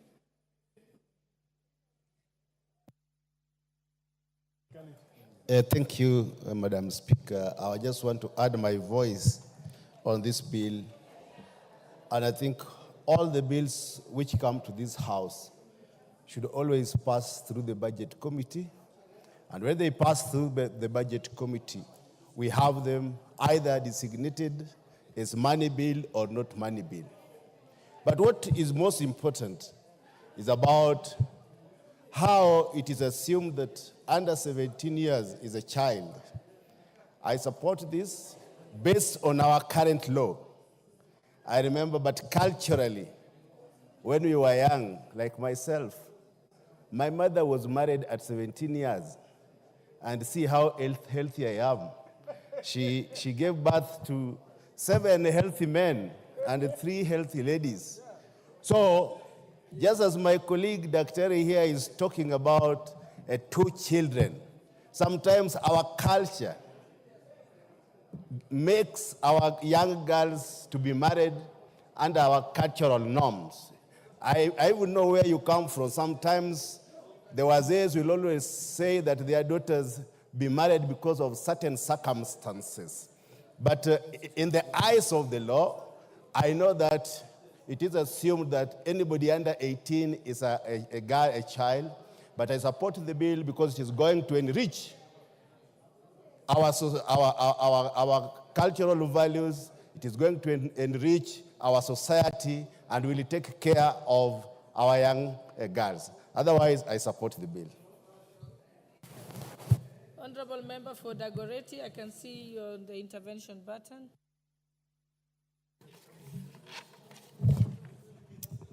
Thank you, Madam Speaker. Madam Speaker, while I know this is a bill that every woman will support and ensure that indeed there's protection and care of every child, and the challenges we have faced, Madam Speaker, so much in issues of children today, that you find today, I'll give you a story, Madam Speaker. Just recently, there's a girl who went to the Swedish embassy. She's supposed to travel to Sweden. But because since she was born, she has never communicated to the father or anything, the parent was told that they need the father's consent. Or she goes to court and the mother to file a sole custody of the child. So you realize in such things, you need now the law to be very clear, especially for Kenyan children, because we can't also enforce parents or husbands when they leave their wives that you need to fight. And this sometimes can bring trauma to a child. So, Madam Speaker, when I talk about the care and protection of a child parents bill, it's a bill that will assist in many things, because the law internationally comes out, and within the Children's Act, we also have that protection. As they say, it might be a money bill or not a money bill, but I think it will be a money bill because there are some issues that will come out and will be raised. So that, Madam Speaker, also we have to look at it. But this is a very important bill that every woman in this House must support this bill, because it's going to help very many families that are finding themselves in this challenge. And also you find that children who are in orphanages, Madam Speaker. So a child has lived in an orphanage, let's say her whole or his whole life. But then you realize when they come to the age of 17, they will want to now start, what's my identity? And those are some of the things we are saying. As you bring in care, both parents must agree. And if a child will also come out and say, I have never seen you as a father or a mother, and they decide the parent that has taken care of her is that parent that has taken care of Madam Speaker, then I'm hoping in the bill we are also trying to ensure we are safeguarding such children. That yes, you have a biological parent, but that parent never bothered about you. And so you went and found a foster parent who has taken care of you as a parent. In fact, nobody even knows whether this is your parent or not your parent. That is what the bill should be also addressing, because we have very many children today who are in that scenario. Madam Speaker, this Senate bill, co-sponsored by Beatrice Kemei, is also a bill that needs now to look at the different laws that we have for children, and so that we don't find ourselves having an overlap. So when you go to court, the judge is supposed to read the Children's Act, but to remember always the Constitution now takes presence, and you have to ensure it's the principal law.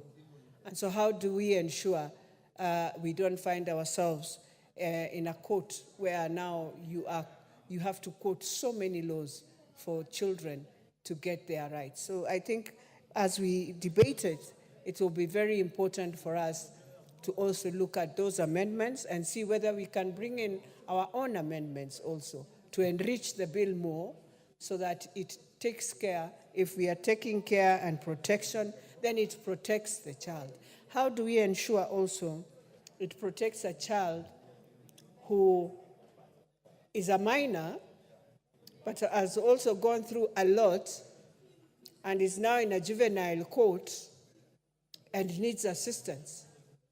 Because I've realized, and I'll give an example, even though he's beyond a minor, this young man who just decided to beat a policeman.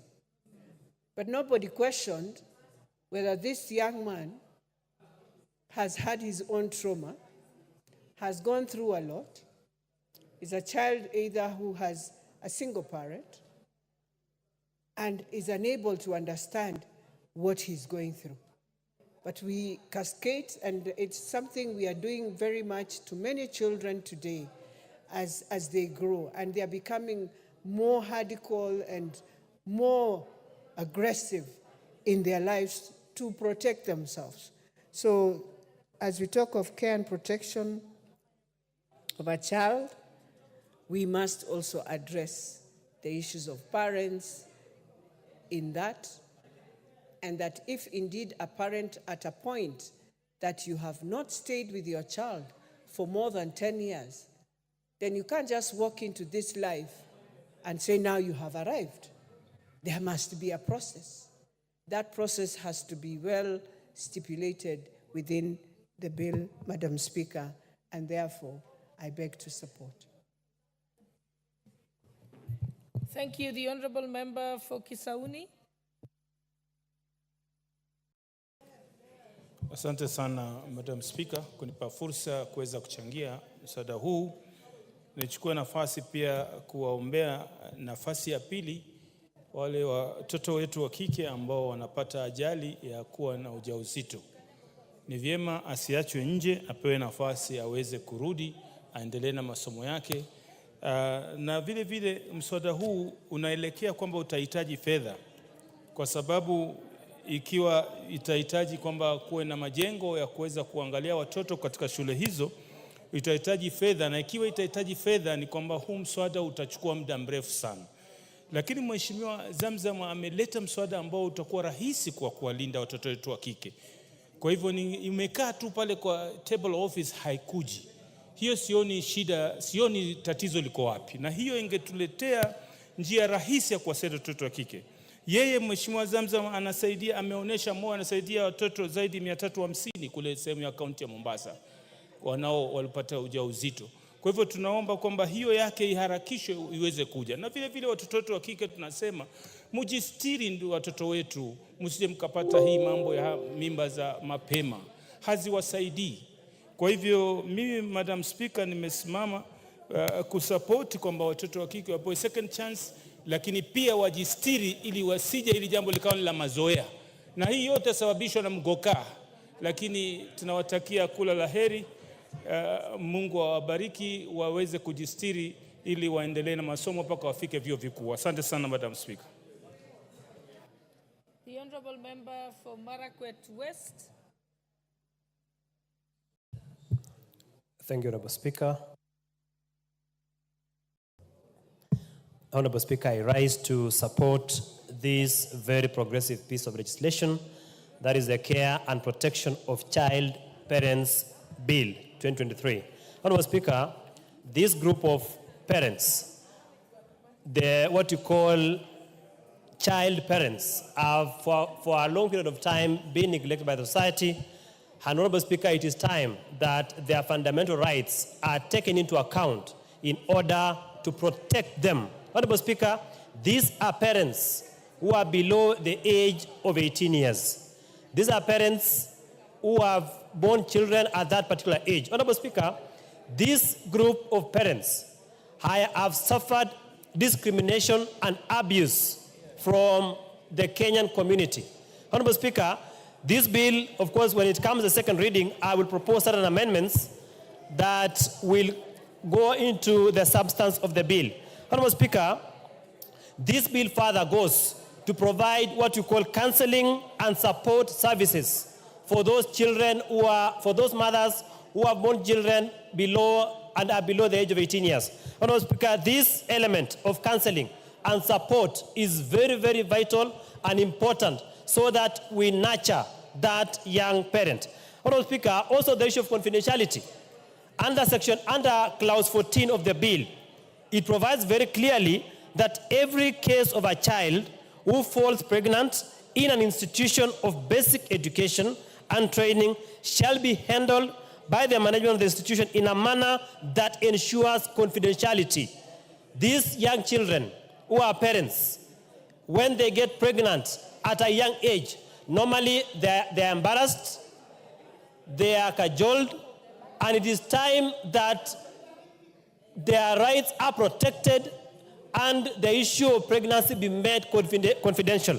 Honorable Speaker, under clause 15 of the bill, this is an area that we must look forward and propose an amendment to it.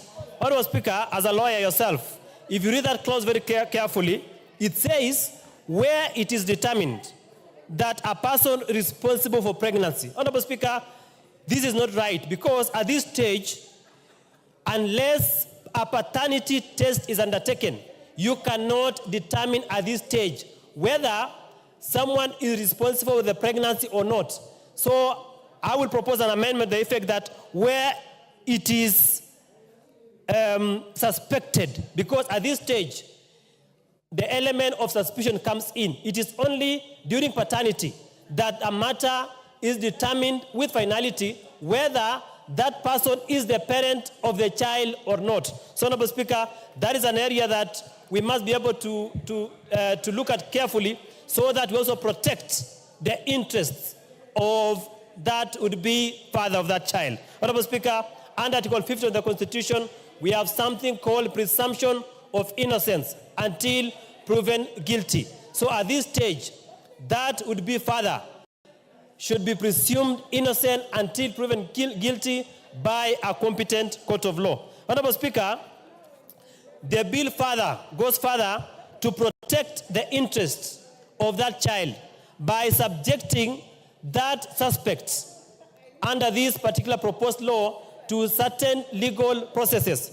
Honorable Speaker, the Teachers' Code of Regulations is very clear on how to handle issues of teachers who are suspected of impregnating students. And the law is very clear on that, and I believe, Honorable Speaker, this clause should be read alongside the Teachers Service Commission Act of 2012 plus the Code of Regulation of Teachers of 2015, because it cannot be read in isolation. As it is here, Honorable Speaker, it is not determinate, it is not certain, it has not provided a clear framework on how to handle the issue of teachers. But I believe that we should have a clause that this law should be read together, of course, with the Teacher Service Commission Act and the Code of Regulations. Honorable Speaker, on the issue of readmission, young children, young girls who have been out of school courtesy of pregnancy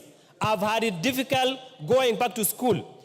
Schools have been reluctant to readmit young girls who got pregnant and therefore were not able to complete their studies. Now that we have a legal framework, we have a specific law that provides, that mandates our institutions from readmitting those young girls who have been out of school because of pregnancies. Honorable Speaker, finally, I support the establishment of care centers.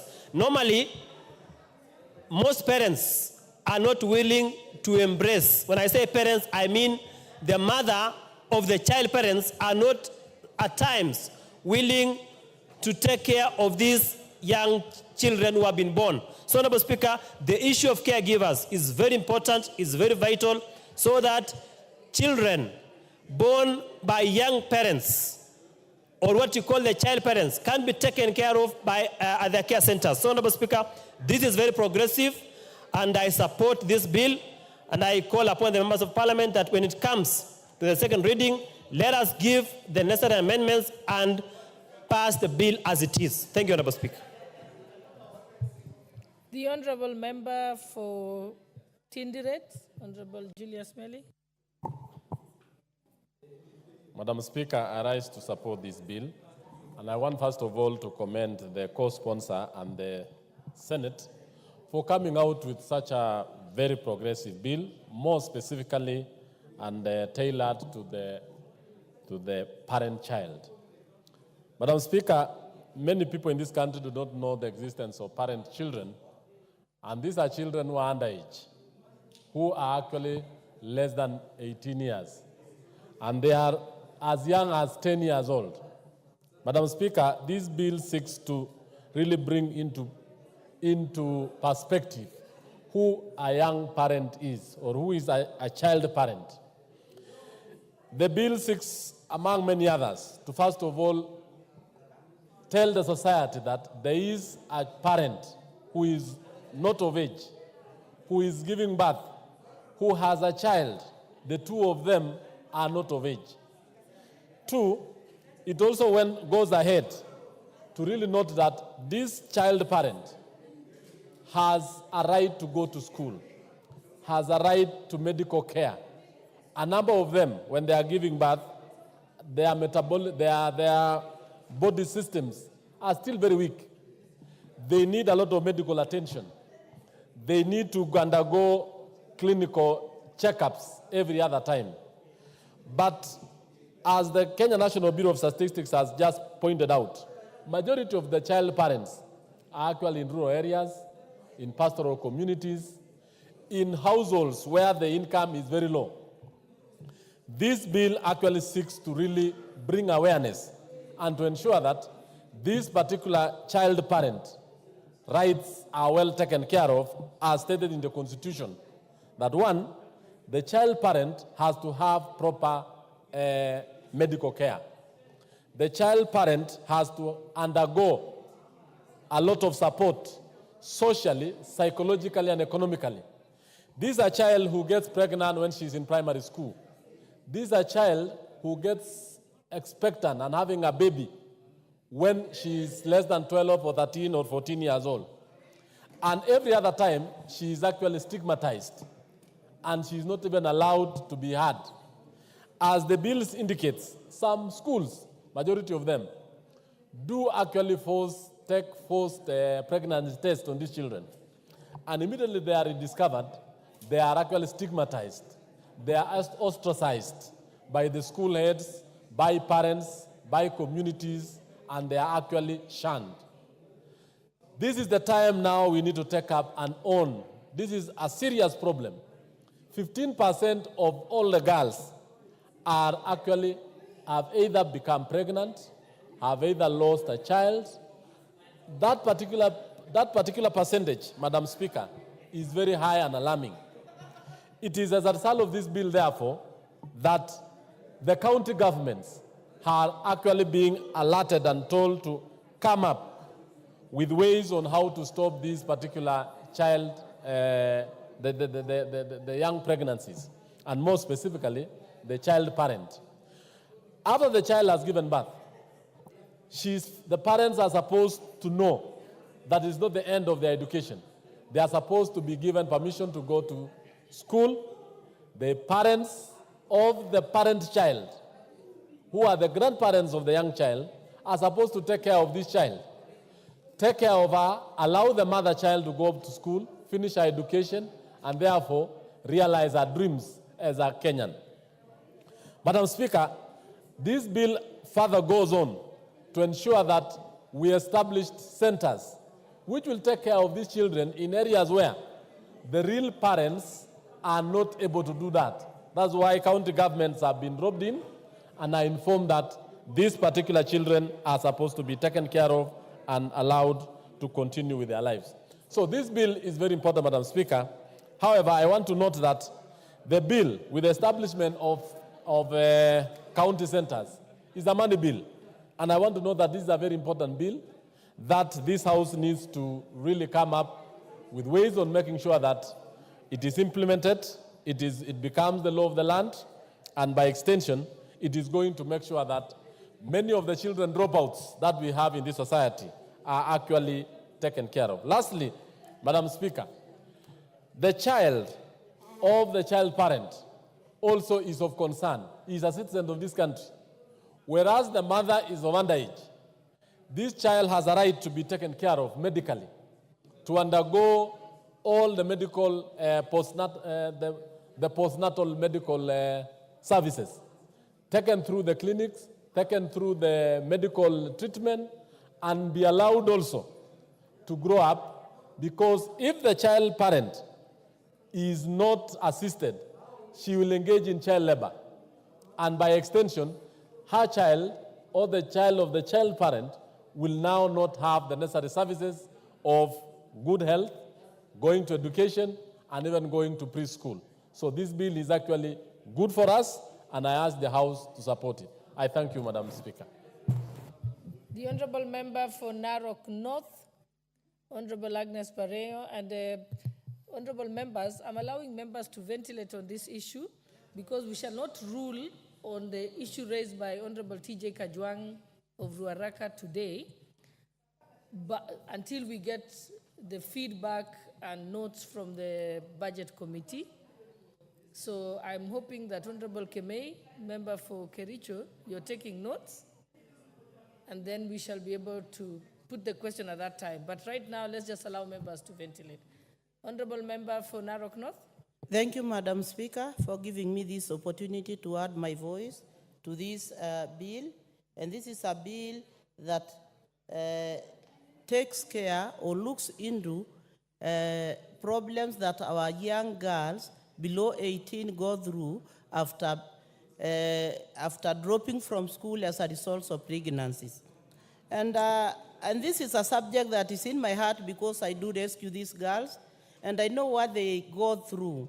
These girls, after involving themselves with the early sex, they find themselves pregnant, and some of them are confused and don't even know who they are, and they don't know where to run to. Because some of these parents don't take responsibility of taking care of these girls.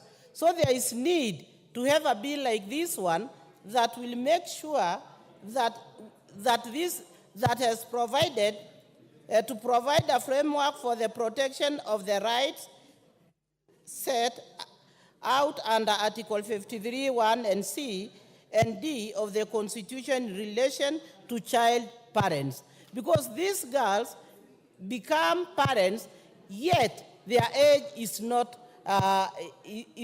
enough for them to take care of these girls, their children, because they are confused.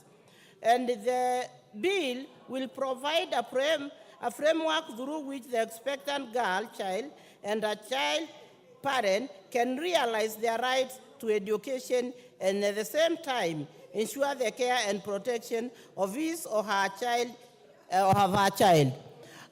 We need to offer education to these girls because education is a power.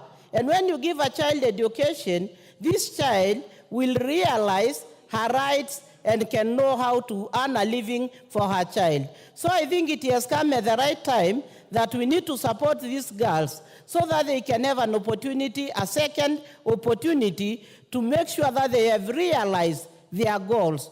Because it doesn't mean that because she's pregnant and she has dropped from school, she cannot be who she wanted to be. So we need to give them another chance by the government supporting these girls and making sure that they get a time to go back to school and they are supported, and they need a lot of counseling because some of them are not sure whether they did the right thing or no. And their parents sometimes force these girls to run away from their homes because they look at them like they are a burden. So for me, I support this bill that will give this child a second chance of going to school, and that cannot deny them their right. Being pregnant cannot deny the right of these girls being who they wanted to be, and they can still achieve their goals. Thank you.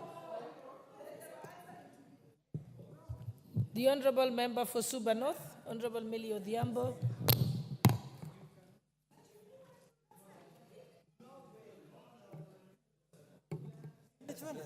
Thank you, Madam Speaker, for giving me this Honourable opportunity. Rosa Please allow Honorable Millie Odhiambo to speak. Madam Speaker, there's just a lot of excitement. Much obliged, Madam Speaker. Madam Speaker, there's a lot of excitement in relation to ongoing issues relating to the finance bill. And as you know, our party is having a parliamentary group meeting. I know that your party had a parliamentary group meeting in the morning.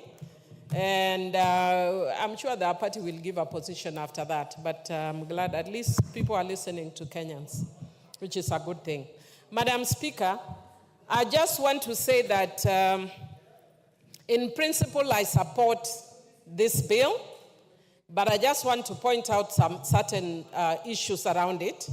And Madam Speaker, even as I'm speaking, I would want to urge Honorable Kaluma to listen to me, because he normally purports to know things about children's issues, even if he's my uncle, but I am an expert in this area more than him. And Glad you I would added want the word purports. You are helping him, Madam Speaker. Have you given him or I proceed? Allow Honorable Millie to prosecute her matter first. Thank you, Madam Speaker. I will proceed. No. I will proceed, Kaluma, Madam I will Speaker. allow you. I have said Proceed, that in principle, I support this bill. However, I just want to comment on certain issues that also relate to some of the things that members have said. And that is that even though I support this bill in principle, the architecture of this bill is challenging. The reason why I want to say the architecture of this bill is challenging, Madam Speaker, number one, is the government normally has a policy on how you legislate on certain issues. And in the children's sector in the last parliament, I brought a child justice bill, and I was encouraged to collapse the child justice bill into the Children Act, because in the past we had almost 66 pieces of legislation relating to children. The government formed a task force that was headed by retired Chief Justice F.U. Ward that agreed that we come up with one law on children so that we don't give lawyers a difficult task. When I was representing children, when I was the director of the Cradle, it meant if I wanted to deal with adoption, I had to look for the Adoption Act. If I wanted to deal with the issues of orphans, I would look at the Orphans and Vulnerable Children's Act. If I wanted to look at, there were over 66 pieces of legislation. That doesn't mean that what is provided in this law is wrong. It is actually excellent. But the architecture is not good. Should we kill the bill because of this? Perhaps not. And especially because a member has put in too much effort. But it talks to an executive that is asleep. The executive should advise members, and not only the executive, but also the parliamentary office. And in this case, it is the Senate Legal Office, should have offered guidance. The fact that members want to bring bills doesn't mean you bring it in any format. What they should have done, Madam Speaker, is bring an amendment to the Children Act, so that all that is provided here is in the Children Act. Madam Speaker, all that is contained here is what we call children in need of care and protection. And if you actually look at this bill carefully, it contains primarily two major issues: readmission of children who are pregnant into school, and protection of children who have given birth. It is not even dealing with the criminal justice aspect, which is covered under the Sexual Offences Act. And I'm saying in principle, I support this act, but I wish it was done differently. The honorable member has gone quite a long distance, but I'm encouraging the House leadership, both Senate and National Assembly, to the legal departments, take your work seriously. Because the fact that members want to move in, you are the ones who are experts as lawyers, advise them how to do this. And the reason why I'm putting back again to the executive, The same way you asked me to move my child justice bill, which was even in substance, had more critical issues, but we collapsed it and made it smaller as a chapter in the Children Act. Because as a policy, the government had agreed that we collapse all children matters into one. It appears that there is no longer any policy relating to children, because if you look at our budget, for instance, right now, you see we are putting a lot of money into institutionalizing children. Yet the government policy has been against institutionalization. What are we doing? We are building centers to institutionalize children. It means we have no clue what our policy as a government is in relation to institutionalization of children. That is also appearing here. And I want to encourage the president that as soon as he's done with the challenges relating to the finance bill and his deputy, can he then work on the issue of ensuring that there is a clear policy that emanates from the executive to legislation. I've said this in this house, and it might be taken lightly, but in reality, that speaks to a government that is dysfunctional. The right hand does not know what the left hand does.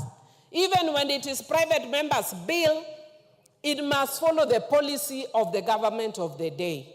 And that is why, for me, for instance, even though I wanted my child justice bill, the government policy of Uhuru at that time was towards one bill. I let mine die. So that is a reality we have to deal with. Other than that, Madam Speaker, I want to encourage the members. You know, when I'm listening sometimes to what I hear the members saying, I feel very sad when I hear members saying that, you know, in our culture, girls are getting married at 17. And my brother from Kibra, I think he has already left. But I have to invite him to the Parliamentary Caucus on Children and Parliamentarians for Global Action, which are human rights organization for parliamentarians globally. I chair both networks in Kenya. And as a country, we have progressed over the years. We have actually ratified the Convention on the Rights of the Child. We have raised standards on protecting our children, that we cannot talk because of men's libido that we lower the age for our children. Madam Speaker, in fact, nowadays it's the opposite. People are amused that I'm sharing that on this finance bill. There is a young man who has written to me when people are writing and telling me, Madam Speaker, stop, make sure the finance bill does not pass. Make sure the finance bill does not pass. A young man instead is writing to me that I am young but I have inches, Madam Speaker. So it is actually the reverse. It's the young men who are now very keen on looking for retirees like me. I don't mean I've retired in my work, but I've retired in that other sector. Telling me about inches. What do I do with inches, Madam Speaker? But what I'm saying is, even for those ones, we must protect our young boys from people, I think we call them cougars or something, who are maybe older, but may want to take advantage of young boys who are young and poor and want to take advantage by giving them money.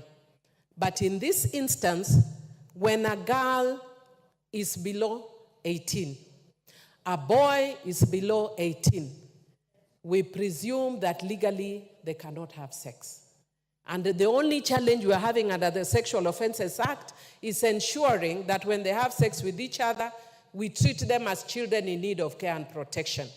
But this is actually dealing with a civil issue emanating from a criminal act.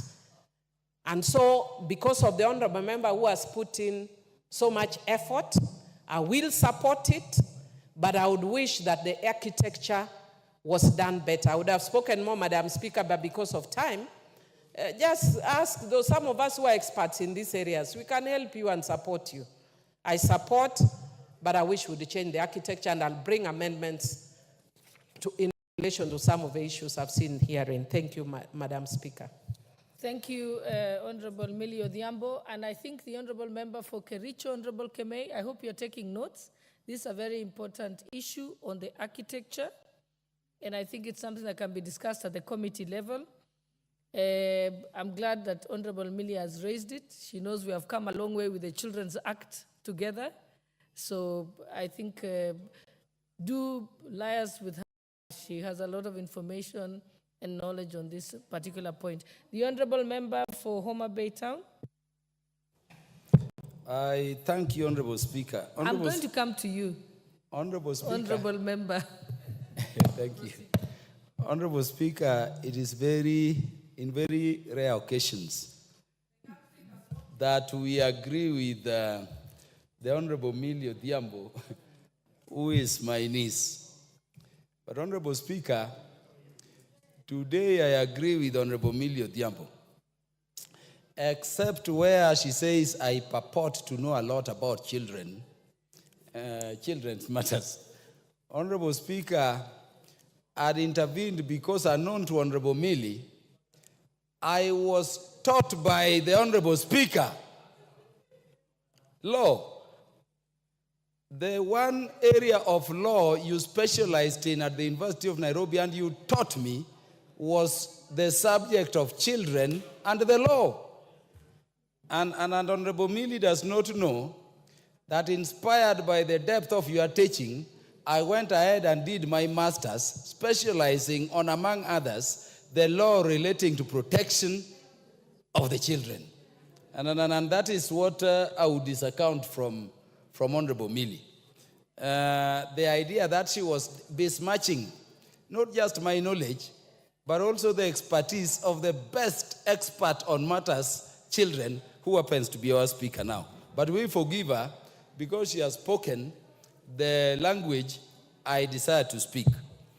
Honorable Speaker, I had a meeting with our First Lady a short while back. And it was a meeting which went for over 3 hours. I was touched by the passion of the First Lady on matters children. And Honorable Speaker, what I want to confirm to the House is that we have a First Lady who is looking at how we can deal with matters of children and adequately protect them. For the first time, it may have passed the notice of honorable members here, but there is a budget line under what we call Children's of the Nation, which is a new program of the national government to be implemented by the First Lady. And the Children of the Nation program, Honorable Speaker, you remember our First Lady was previously focused on women, Joiwu and others. The First Lady is henceforth going to be very focused on matters concerning children.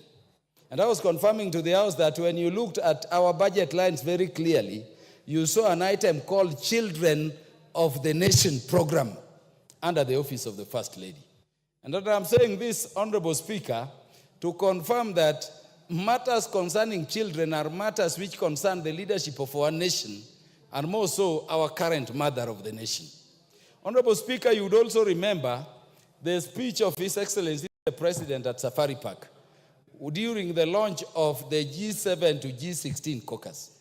The President requested that we focus on the matter of teenage pregnancies, early marriages, FGM, and all those consequences. I'm happy the First Lady picked it up, and of course, I want to thank Parliament for budgeting for it so that we can take it seriously. Honorable Speaker, leaving that background aside, let me now speak to the matters you taught me.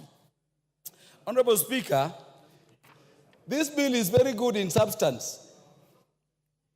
And I can tell you I'm very happy we are having clear framework in terms of how we need to establish, these child care centers, both at the county and how they should be supervised. I can tell you in Bomet a short while back, you remember somebody calling himself a philanthropist opened a children care center somewhere in Bomet. And what was happening there was that our children were being sodomized. Our children were being affected. And this is happening in so many institutions around. The minister, under whose docket matters children, fall, has said times without a number, Honorable Speaker, that a time has come when we need to consider whether we will need childcare institutions established by government and abolish these other ones, or what should be done. In fact, she recommended abolition. But Honorable Speaker, beyond the substance, let me say, this bill must be rejected by the National Assembly. Not because it provides or it makes bad provisions, but because it is not rightly placed. It is not rightly placed. Honorable Speaker, before we came with the current Marriage Act, we had a marriage law providing for Hindu marriages. We had a marriage law providing for civil marriages. We had African Tradition and Customary Marriages Act. We had the Muslims were under their Sharia law. And with your advice and teaching, you said, let us collapse all these laws into a single law dealing with marriage, so that even for practicing lawyers and for anybody who want to make references to know what the law in Kenya is about marriage, you pick the Marriage Act and all those forms and modes of marriages will be provided for there. Honorable Speaker, it is in that light, you remember, in the last parliament, I think it was in the 12th parliament, that we had the original Children's Act, but we had other issues concerning children in various piecemeal laws. And we made a decision, therefore, to collapse all these laws to the current Children's Act. It's a very comprehensive law. I'm therefore requesting members of the National Assembly that we don't want to go back to a situation where instead of going into the Children's Act and picking a single statute, and it will be your Bible or Quran on all matters affecting children, which is the ideal position in terms of proper legislation and even legal practice across the world, you want to take us to a situation where we have the Children's Act dealing with all issues concerning the children.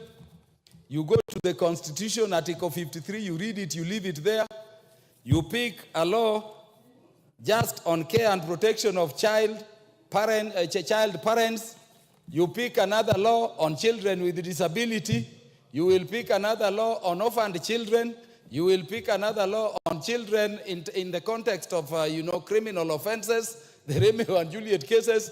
You pick another law on children whose parents are in marriage. You pick another law on children whose children are not in marriage, single parents. We cannot go that way. And that would be the pathway, Honorable Speaker, to confusing the body of law relating to children. I therefore want to speak, and I know the mover is keenly listening. We want to send the mover to go and tell the proponent of the bill in the House of Senate that this is not about the merit of the bill, but we are rejecting this bill so that these good and noble provisions can be picked and an appropriate amendment brought into the Children's Act, and so that consistently we have one comprehensive law which speaks to all matters concerning children. Honorable Speaker, Honorable Millie has spoken to the issue of policy, and it is very important. I am happy she has done so, but I was praying that she's around so that I also tell her that just the same way you are saying we should have policy from government, let us also allow government, when they say we have a government policy on this law you are bringing or you are proposing as a private member, collapse it or wait for us to bring a law which is informed by that government policy. It has happened to a law being pushed by Honorable Millie here. We will now not speak about it because she has gone. Where the Attorney General has said, we have a policy on this, and on the basis of that policy, we have drafted a law which the Attorney General has proved, but the laws are still being pursued. I want to say that on account of the need for a single comprehensive law, Honorable Speaker, a Bible on matters concerning children, let us collapse this bill, and we would be urging so, and we would urge the proponent before this floor and the proponent in the Senate to sit together and pick these good provisions so that we don't lose them, but have them as amendment provisions to the Children's Act so that we don't scatter matters concerning children all over. Honorable Speaker, on account of those submissions, I allay any fears that we can do anything other than that which upholds Article 53 and protects our children, but to say that going by the need to securely provide and protect our children, we will reject this law, hoping If the proponent of this law does not pick it in and domicile it within the Children's Act, even us, Honorable Speaker, members will pick it and do so. It's not about... Thank you very much, honorable members. I can see that I still have the honorable member for Moiben, the honorable member for Tarbo, the honorable member for Funyula. But allow me, honorable members, I will give you an opportunity, but allow me to go back to order number 5, which had been pending, and then we shall come back to those members who need to contribute to this matter. So we go back to honorable, to order number 5, the honorable chairperson for the Finance Committee, Honorable Kimani Kuria. Thank you, Honorable Speaker. You can lay your paper, and then we shall resume debate on the matter. Thank you, Honorable Speaker. Honorable Speaker, I beg to lay the following paper on the table of the House today, Tuesday, the 18th of June, 2024. The report on the Departmental Committee on Finance and National Planning on consideration of the Finance Bill, National Assembly Bill number 30 of 2024. Thank you, Honorable Speaker.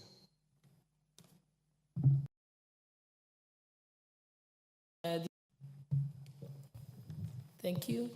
I think, honorable members, we can now resume debate.